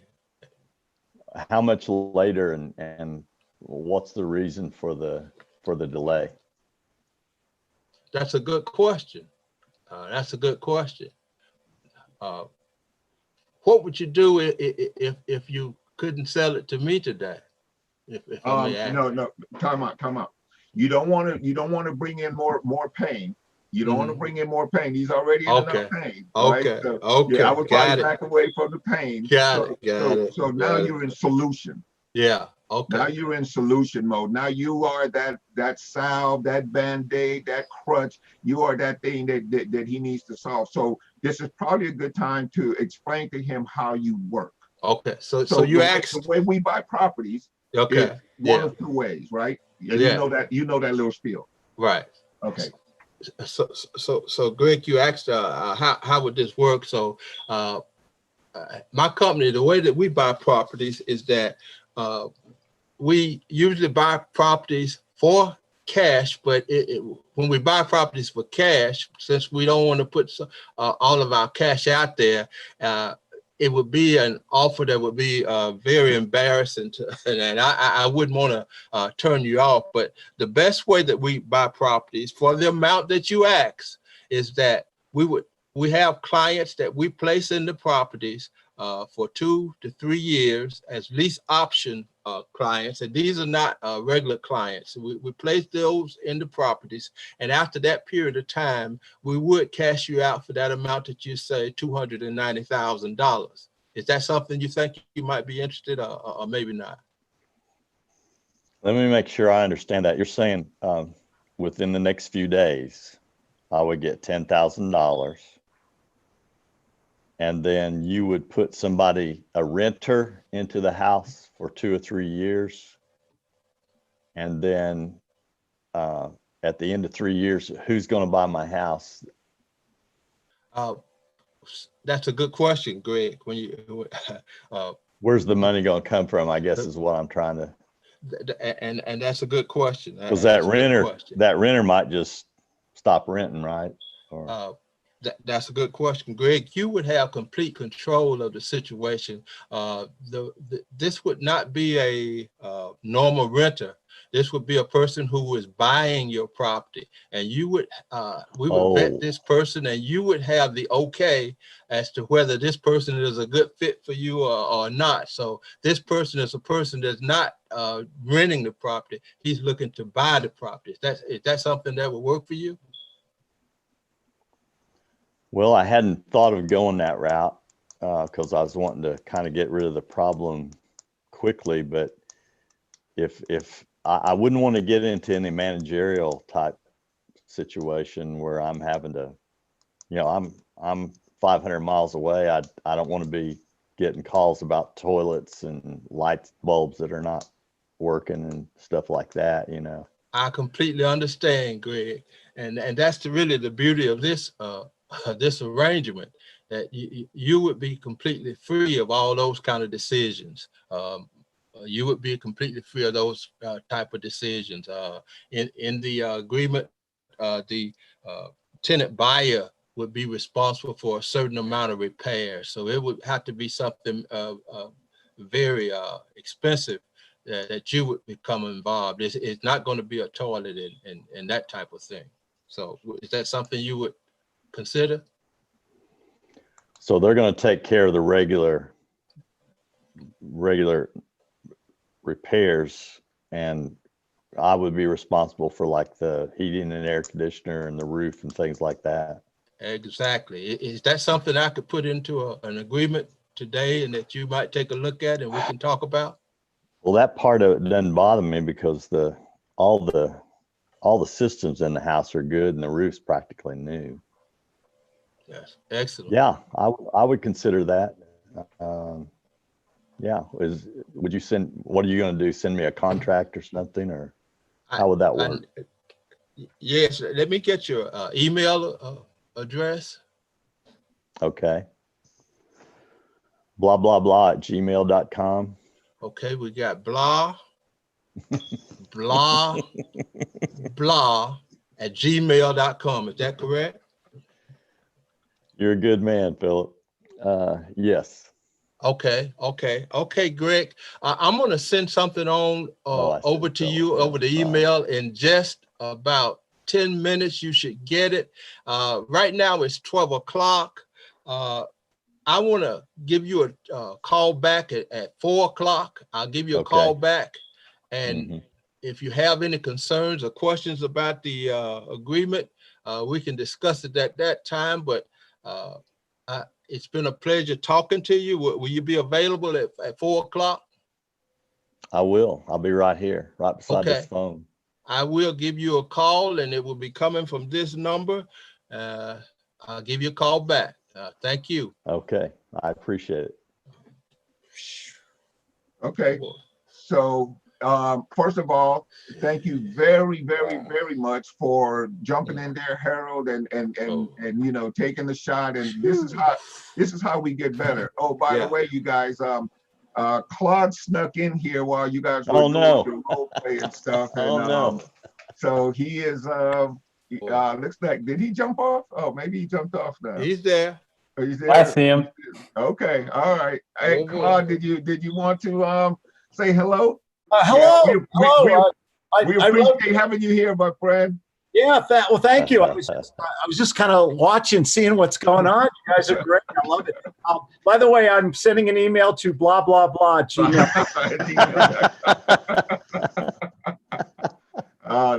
That's great. Yeah. So, you know, we're Harold, as far as, you know, thanks again, like I said, for just jumping in there and, you know, taking your lumps and kind of going through the process. This is exactly why we're doing the role play thing, because, you know, it's so easy for us to sit back behind our microphones muted and whatnot, and our cameras, you know, blacked out and everything, and not participate, and somehow think that when we get on the phone that everything is going to just, all of this information is going to automatically just sort of permeate your brain, and you're going to be able to spit it out, and you're going to be smooth, and you're going to be able to talk to these people. And as you already probably have realized, that shit don't work like that. Right? Like you've got to work this deal, right? You've got to go through this. You've got to practice. Steve was talking earlier, I think he jumped off, but like he was talking about is practice, and getting the same questions over and over, and hearing the same responses to your questions and your comments over and over and over. And then you start to develop a pattern, you start to develop a rhythm, and then all of a sudden you create more mental space for yourself to be able to remember all of the components that go along with it, the qualifying and finding out their motivation and plugging into their need and greed. And those are the things that the practice is really all about. Because if you guys get on with Claude, you know, he hits us with so many things, and he hits like boom, boom, boom, boom, boom, like, you know, and that's because he's been doing it for 25 years, 30 years, you know, whatever, and he's heard it 1,000 times. 36. So. Oh, see, you can't tell by looking at you.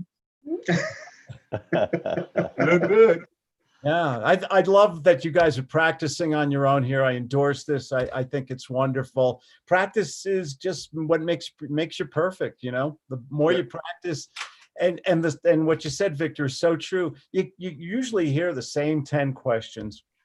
You know, you hear them, and if you're prepared when they do, gee, I need to think about it. Call me in 2 weeks, and you know the response to that. Yep. And everything. It kind of motivates you to make the next phone call and the next one after that. The more phone calls we make, the more money we make. Yeah. I'm sorry. You don't have 2 weeks. Yeah. You don't have 2 weeks. You have 2 minutes.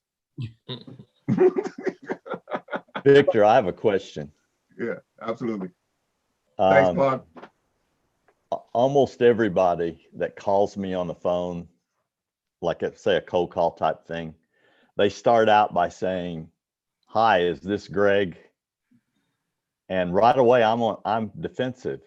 Yeah. Because they haven't identified themselves. They're just calling me and saying, "Hi, is this Greg Allen?" And I'm thinking, well, who wants to know, and why do you want to know? Right. So should we, instead of doing that, should we say, "Hi, my name is Greg Allen. Is this so-and-so?" Well, that's one of the reasons why Claude introduces himself in such in unique fashion, so that he can create a pattern interrupt. Because like you said, immediately when they say that, you go into a particular mode. Yeah. That's the key to that whole thing right there. I don't know. Go ahead, Greg. Call me up. Hello. Hello. Yep. And say, is this Claude? Go ahead. Oh, yeah. Okay. Hello, is this Claude? I don't know. Let me check. Who are you, sir? That's pretty much what I do, but it's not a role play. I mean, that's real life. Have fun with it. It's not. Right. Yeah. It's sales. Have fun with it. You know. Gee, I'm not sure. I haven't had my first cup of coffee yet. You know. Yeah, but you got a lot of personality, Claude. I think the point Claude is making, though, is really about just one, having fun, and you have fun, Greg. You know, you just can be yourself, man. The real thing is have some fun and don't take it too serious, and just kind of like pattern interrupt is the key, right? And pattern interrupt simply means to move off of the track that they want to put you on. Does that make sense? Because immediately, like you were just describing, when they say it to you, they put you on a track. Oh yeah. Right? They put you immediately on a track. So my track that I go on is, this is a sales call. Exactly. Yeah. Exactly. You know, I've heard Claude, and I use this all the time. I'm like, look, I'm sorry, I don't even know, why am I calling you? You know what? Yeah, my secretary put your number on my desk, and I'm not even sure why it's here, but you know, help me out a little bit. You know, anything to break the pattern. Remember in day camp when mom sewed your name in the back of your clothing? Oh yeah. And everything. You know, so let me check for a second. Mom hasn't done this in a while, but when you make people laugh, it's also a pattern interrupt, isn't it? Yeah, that's right. And it works towards likability. Have fun with this stuff. You know, we're so serious all the time on these sales calls, and we want to sound as different as anyone else's any other phone call they've had. Sure. Hi, Claudia. Say hello. I've been dying to say some things, but I've kept my mouth shut. So no, you can feel free. What would you like to share? No, I'll leave it. Would you like to do a role play? Would you like to do a role? You want to do a role play? You guys have fun. You're all great. I'm enjoying listening to you. Great to see you. Yeah. That's great. That's great. So as Harold, let's go back to you a little bit. Tell me how you felt. Tell me kind of what you got out of it. Did it provide some value for you in terms of kind of, you know, seeing where you were, you know, in the development of your ability to speak on the phone with people? Yes. It at first it's you're nervous. Yeah, it's like being on stage. Yeah, but it really helps as far, I don't want to call it criticism, but the points that you make to stay in a certain place and well, it's very helpful. Good, just good. listening to others is helpful too. Mm-hmm. At some point, you become more relaxed, but it's like anything else, right? We practice, and it's like, you remember when you were in school and there were some times when you studied and there were times when you didn't? Yeah. When you didn't study, you showed up in class and hoped to God that she did not ask you a question, right? It would be just angst. It would be just this, but when you were prepared, remember how you felt going into class? It was like, yeah, hit me with it. Come on, I'm ready, right?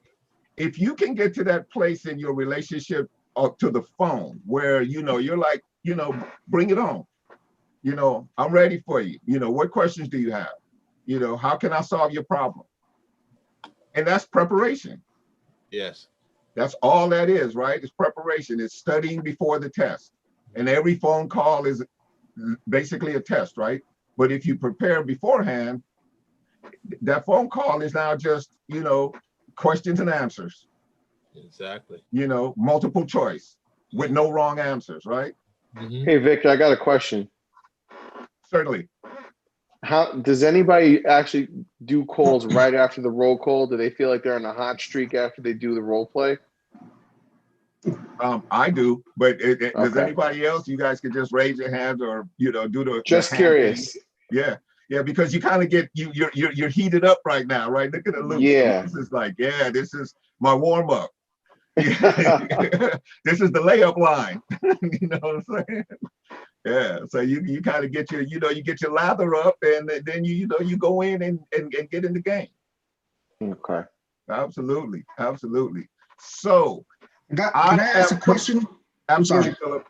As far as doing the lease option, and you have in your mind that you're going to wholesale this deal instead of being a sandwich deal, do you have that in your mind beforehand, or do you figure that out once you have the conversation? Well, that's what I was going to ask, because as far as talking to the seller,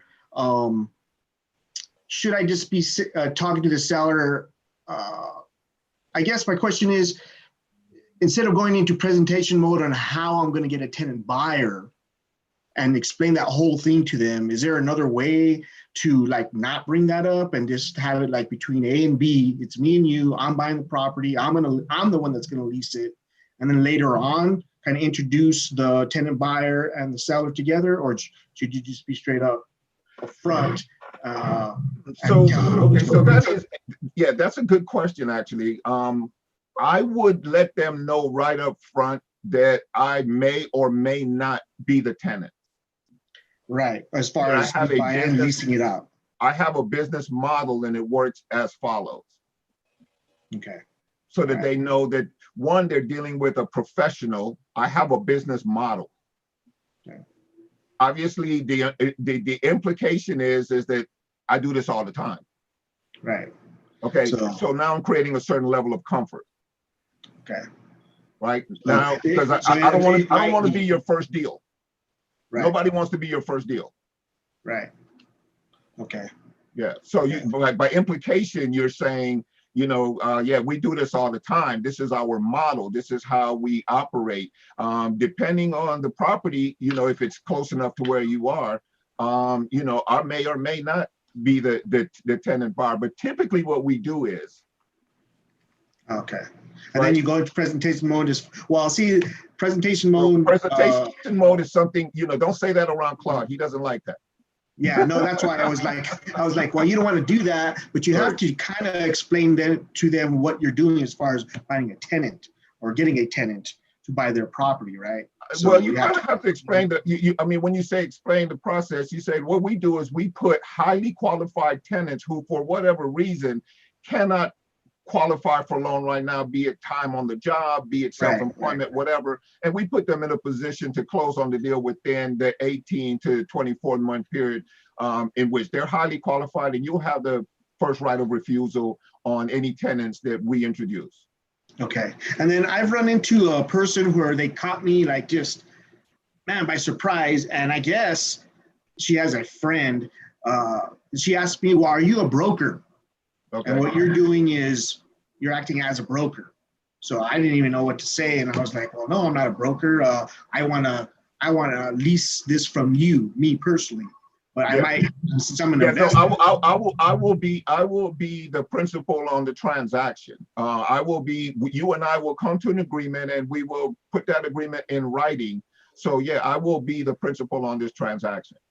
Okay. My process of moving forward is going to be based on the model of our business. But this transaction is between you and I. Okay. And we'll be contractually bound together, you and I.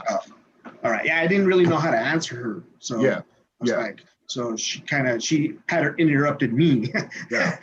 And totally took me off. I just want you to know up front that after I purchase this, after we come to our agreement, that I will be leasing it to someone else. But in respect to you, you're going to have the ability or the option to say nay if you feel uncomfortable with this tenant buyer. Okay. Now, if obviously you can't say nay based on, it still has to fall under guidelines. You can't use prejudice or judgment or anything like that in terms of saying no. It's really a numbers thing. Right. Okay. Cool. Yeah. Thank you. You're welcome. All right. So do we have? And I promised. Okay, we have 15 minutes. We definitely got time for another role play. And I know that one of you ladies. The ladies in the house need to come on here and do a role play with us because you never do. Now, Aluz. I'll role play. Nice. See, that's what I'm talking about. I'll role play. Yeah, you are great. Look at Naomi. Naomi unmuted too. I'll be the seller. Yeah, hey. Okay, well let's do. Hey, Naomi, what's up, dog? Hey guys, good job so far. I'm ready. Hi. Hey, okay, so you and Aluz. Oh, this is so awesome. I'm excited. So you and Aluz can be the Aluz, did you say you want to be the? I'll be the seller. Okay, the seller. Okay.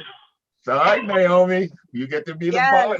You ready to go with this? Do you guys want me to set a scenario for you, or you guys want to set it as you go? Set it as we go. I can use the one that I'm working with. Okay, yeah, there you go. There you go. You can use kind of something you're working on and use that as an example. Perfect. Yeah. Perfect. All right, so you're going to be the buyer, Naomi. Okay. Do you want me to put up the chart? Yeah. Yes, please. Okay. Yeah. All right. Here we go. There you are. All right. Thank you. All right, so ring, ring. Hello. Hello. Hi. How are you? I was giving you a call back. I've got your number here, and I know it must have been about a property. You don't have a property for sale, do you? I actually do have a property. How did you get my number? Oh, okay, that is great. That's a really good question. I was going through some papers on my desk, and my secretary put this number here. So I'm following up there, obviously with some interest. Could you tell me a little bit about the property that you've got there? Okay, I'm sorry, I didn't catch your name. Yes, I apologize. It's Naomi. Oh, Naomi. Hi, Naomi. Yes. Well, I have a condo, a 1-bedroom condo, and here in Miami, and I'm actually looking to just get rid of it. Oh, yeah. Okay. A 1-bedroom condo. How long have you owned it? Well, I've owned it for about 5 years now. Yeah. Yeah. Okay, great. Miami's a great market. What's making you want to sell this particular condo here? Well, Naomi, this property, I was living in this property is for my parents, and after they passed, they left it for me. They left it to me, and I can't make the payments. I'm not working anymore. I'm retired, and I just can't afford the payments. I understand, and my condolences to your loss of your parents. That's something you kind of never really get over. I guess this. Yeah. And also employment. My gosh, it's rough out here right now, right? Oh yeah, with COVID, just making it worse. Exactly. So what would it look like? What would a solution look like to you? What did you have in mind that could help alleviate some of this stress with these bills coming in every month? And it's not vacant, is it? Yes, it is vacant. And it does need some work. Now Naomi, I do want to let you know I've received multiple calls already, and everyone wants to lowball me. I don't want to be lowballed. So if you can help me out, that'll be great. Great. I mean, I got to be honest. When you say they lowball you, what type of numbers are you finding offensive? Because I am an investor. You know, what I do is I look to buy properties on either price or terms. You know, so if you didn't want to be lowballed, I'm not kind of sure what that is for you. I don't want to offend by any means. So, just what would be a great solution? What would you like to see happen with this property, and how soon? Well, Naomi, I'm asking 125 for the property. I want to be able to pay off my mortgage and all the expenses that, you know, that's going to come with selling the property. So if you can give me 125, we can work. We can do business today. 125. Okay. And how'd you come to that number? Is 125 what the mortgage is, or is there, what's the breakdown there? Well, 120, I say 125 because my mortgage is about 83,000. And, you know, I do have a couple of expenses, especially the taxes. I have to pay the taxes and a couple other expenses. And I would like to be able to walk away with 27,000 in my pocket. I understand. Okay. Let's see, let me think, 125. And then I'm just going over these numbers in my head, just trying to see if I can make something work for your particular situation. Do you know anything about what the properties around there have been going for? Have you done any look there? Well, I'm not too sure. You know, like I said, the property it's a pretty old building, and I'm not sure about any other properties. Miami is a beautiful city. You know, the beach is about three minutes away. You know, you can literally take a ferry or bus to wherever you want. So it's a beautiful area. But yeah. That's got to be great. You know what? Have you thought about maybe renting it out since it's in such a desirable neighborhood? Or yeah, I tried that, Naomi, and that did not work. Yeah, it didn't work for you. Okay, so right now I just want to sell it. You're ready to be done with this thing, right? Yeah. Okay, you did mention before I give you a verbal offer and see if we can do business today, you did mention that it needed some work done. Do you know about how much work? I would say maybe 5,000. But let me just break it down to you. It does need a little it does need it has a minor plumbing issue, at least it's minor to me. And the kitchen needs to be updated. It's not too bad. It's livable. Let's just say it's livable. It does need a window AC. What else? The flooring is pretty good. I mean, it depends on you. You know, what you want to do. If you want to bring it up to 2020 standards, then it's going to probably cost you about 7,000. But it depends on what you want to do with it. Gotcha. Okay. So if I forgot to let you know, I usually let people know in advance that if you don't like what I throw out there, if you don't like the number I come up with, it's perfectly okay to fire me. You know, don't be afraid to tell me no. I understand you're asking 125. You want to be able to walk away with about 27 in your pocket. So what I can do for you, because I like you, I hear your kids in the back. I'm a mom too. You know, I get it. I get it. Yeah. Thank you. I want to get you as much as possible, as quickly as possible, to get you out of this, this financial situation. It's no fault of your own. It's really unfortunate, but I can give you the 125. If you'd be willing to, say maybe lease it out to me, you could, oh my gosh, I need somebody to jump in here because I'm not too familiar with how to go about the lease option. Okay. So, she's at some point right now. She wants 125. She's gotten a whole bunch of lowball offers on the property or whatever. But the property does need some work. So why haven't you listed it with a broker? Why haven't you listed it with an agent? Right. Yeah. So well, I have. Go ahead, Aluz. Why haven't you listed with an agent? Well, I've listed with an agent twice, and it just did not work. Yeah. And I'm right now. I am trying. I'm trying to sell it myself, but so far, I've received several other offers from other buyers that I've contacted myself. It's just stressful right now. I'm just over it. Yeah. This is something we can definitely take off your plate and allow you to, create a little mental and emotional space for yourself. So let me tell you a little bit about how we work. We buy property one of two ways. We either do it for a discount, right? A cash offer.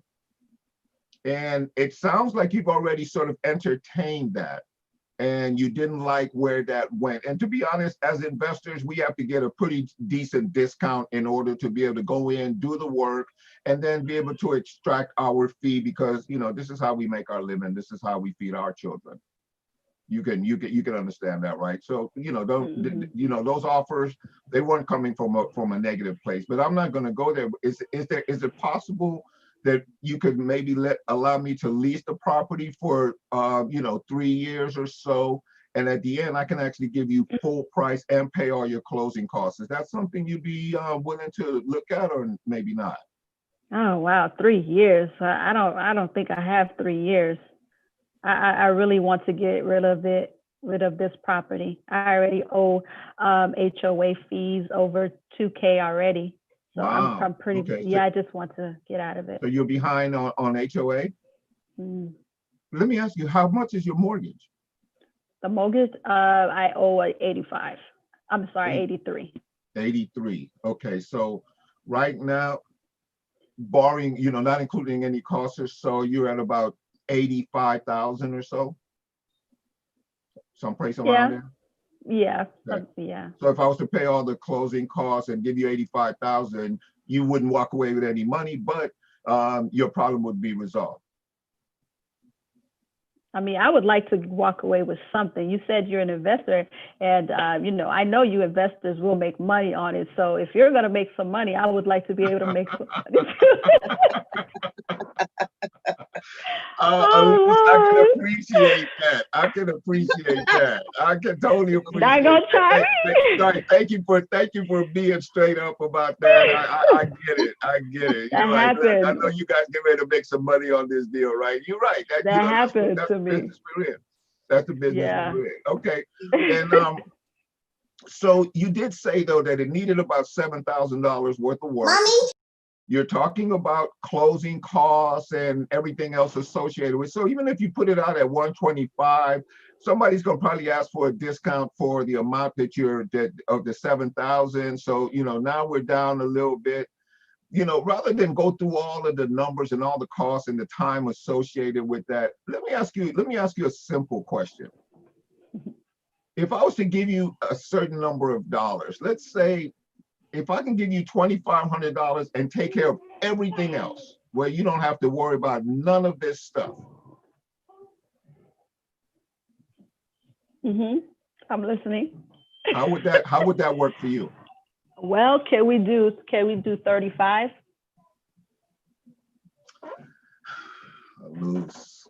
Man. You know, you are a negotiator, aren't you? I see. This is not your first. This is not your first rodeo. I can tell that already. Oh Lord. 35. If you can give me 35K and pay off all of the expenses that I'm worried about paying off, we have a deal. I'll sign. Okay, you want to jump back in here, Naomi? Yeah, sure. That. Awesome the way you backed into that thing. That was some Jedi ninja stuff. Right? Thank you. Yeah.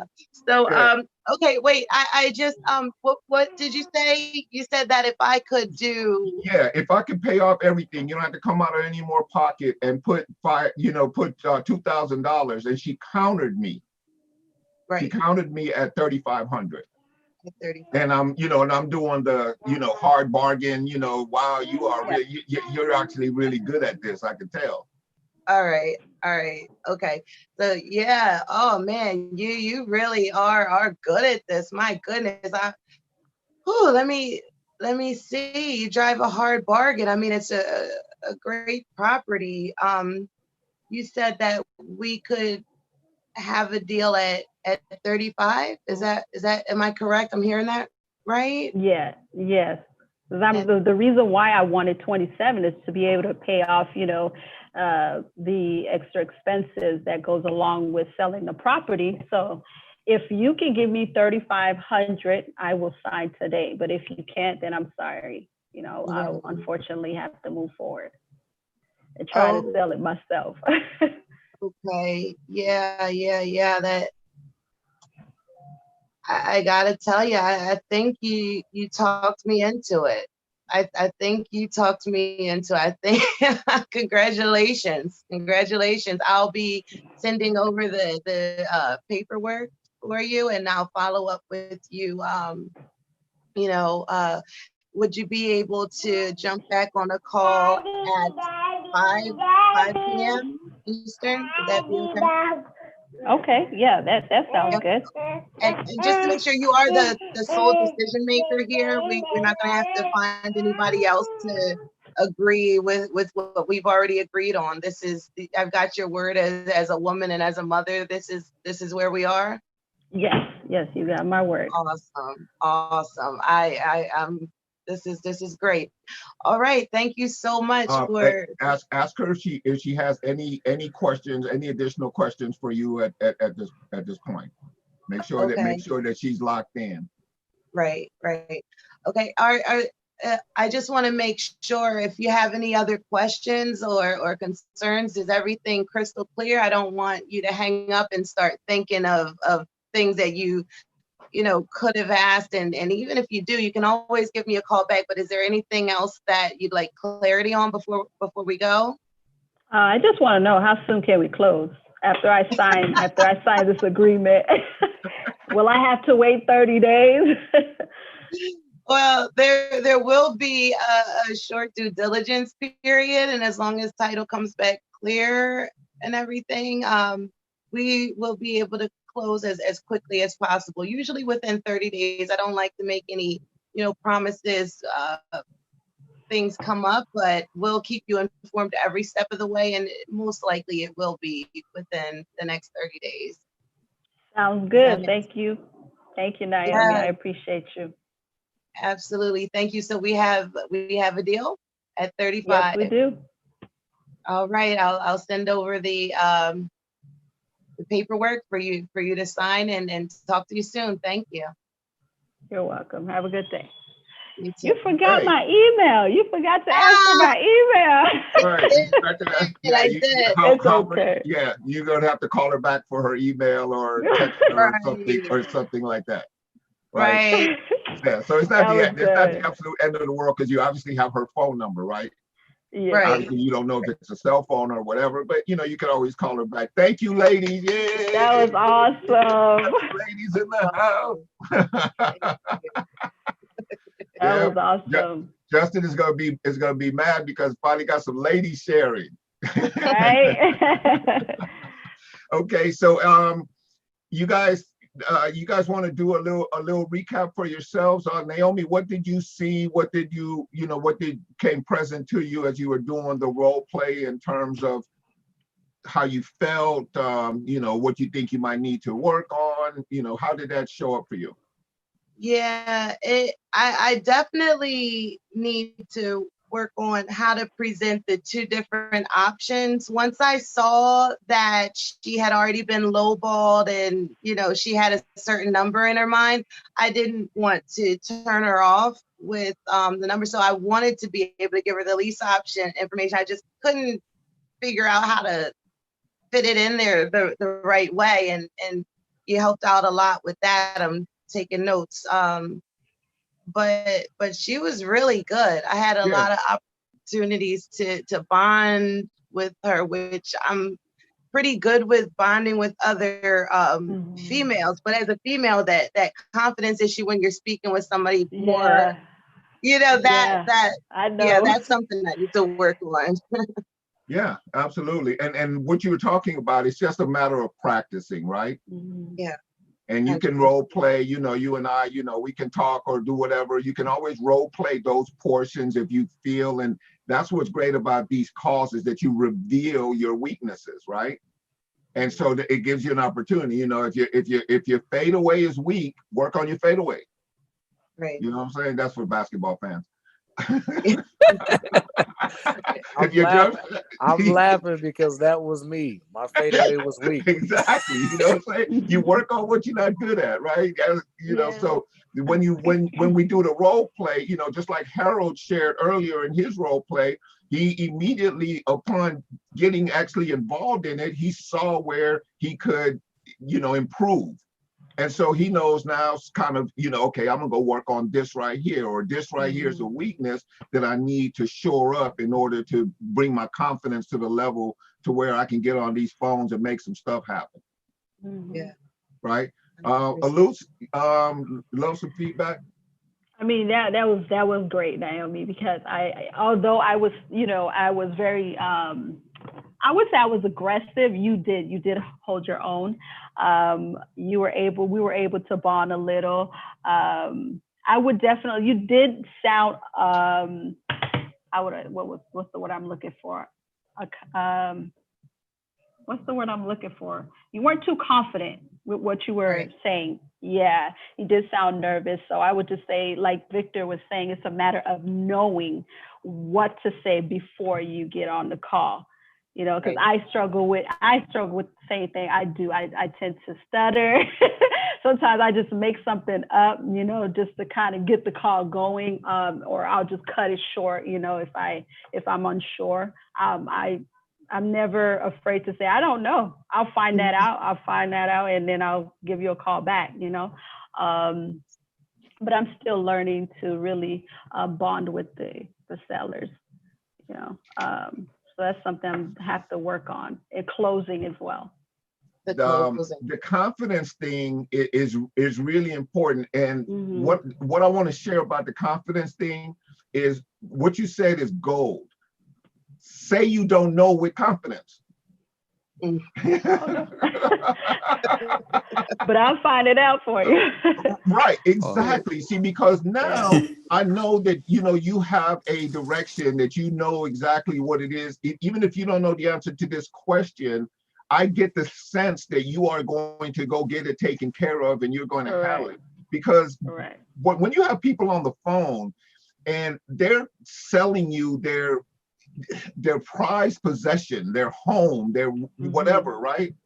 They're not going to just turn that over to somebody who out of just, that they don't know what the hell they're doing. Because this could turn into a mess real quick for you. And nobody wants that as far as that's concerned. So in the confidence thing, even if you don't know with confidence. I like that. Right? Like, don't know with confidence. Like, you know what? That is a great question. You asked that for a reason. Now, a lot of the times, and we haven't done this a lot today, and we're trying to get better with this as far as doing the role plays. But there is a phrase that goes, "That's a great question." thank you for asking. Is there a reason that you asked that? Right. It puts it right back on them, but it doesn't make you sound like you don't know. Correct. It sounds like you're just getting more information to solve their problem. Yeah.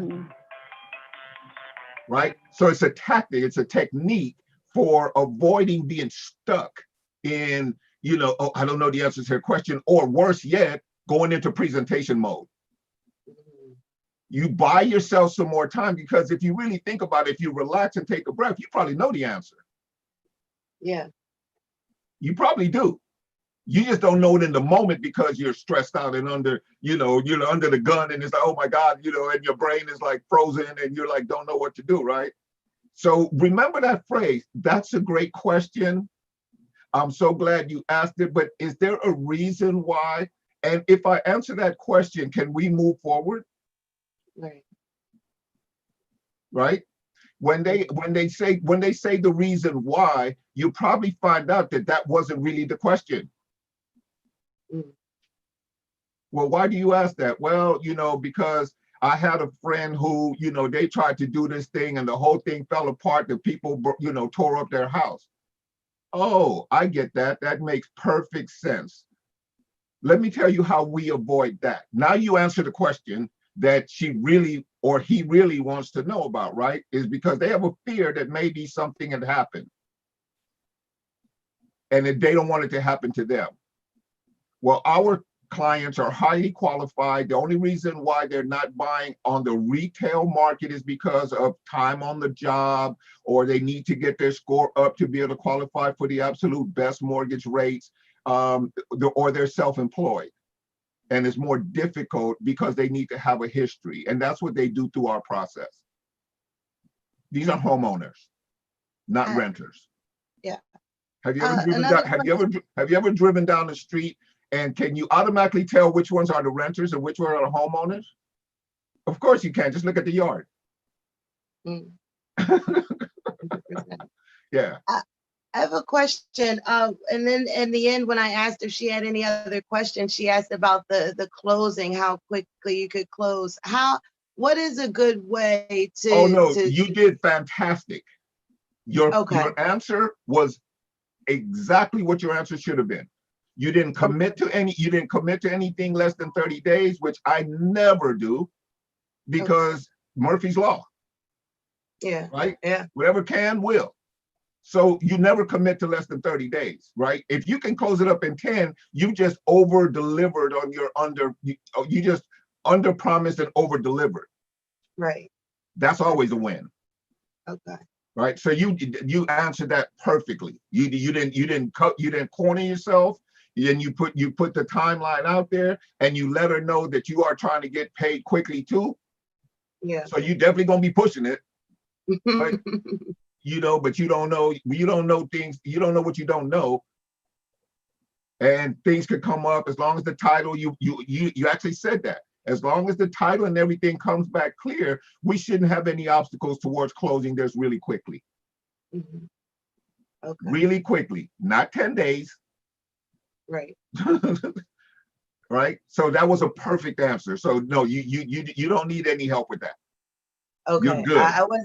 I wasn't sure if 30 was the usual, because you always hear this, we'll close quick, and I didn't know what quick was with a lease option, if it was a little bit different from a wholesale or not. You can't go wrong with that answer that you gave her. Okay. Yeah. Thank you. Because you can just over deliver. Right. Yeah. But you don't want to over promise and under deliver. Because if you tell me 10 days, I'm literally putting a stopwatch on you. Yeah. Yeah. And so are they. Right?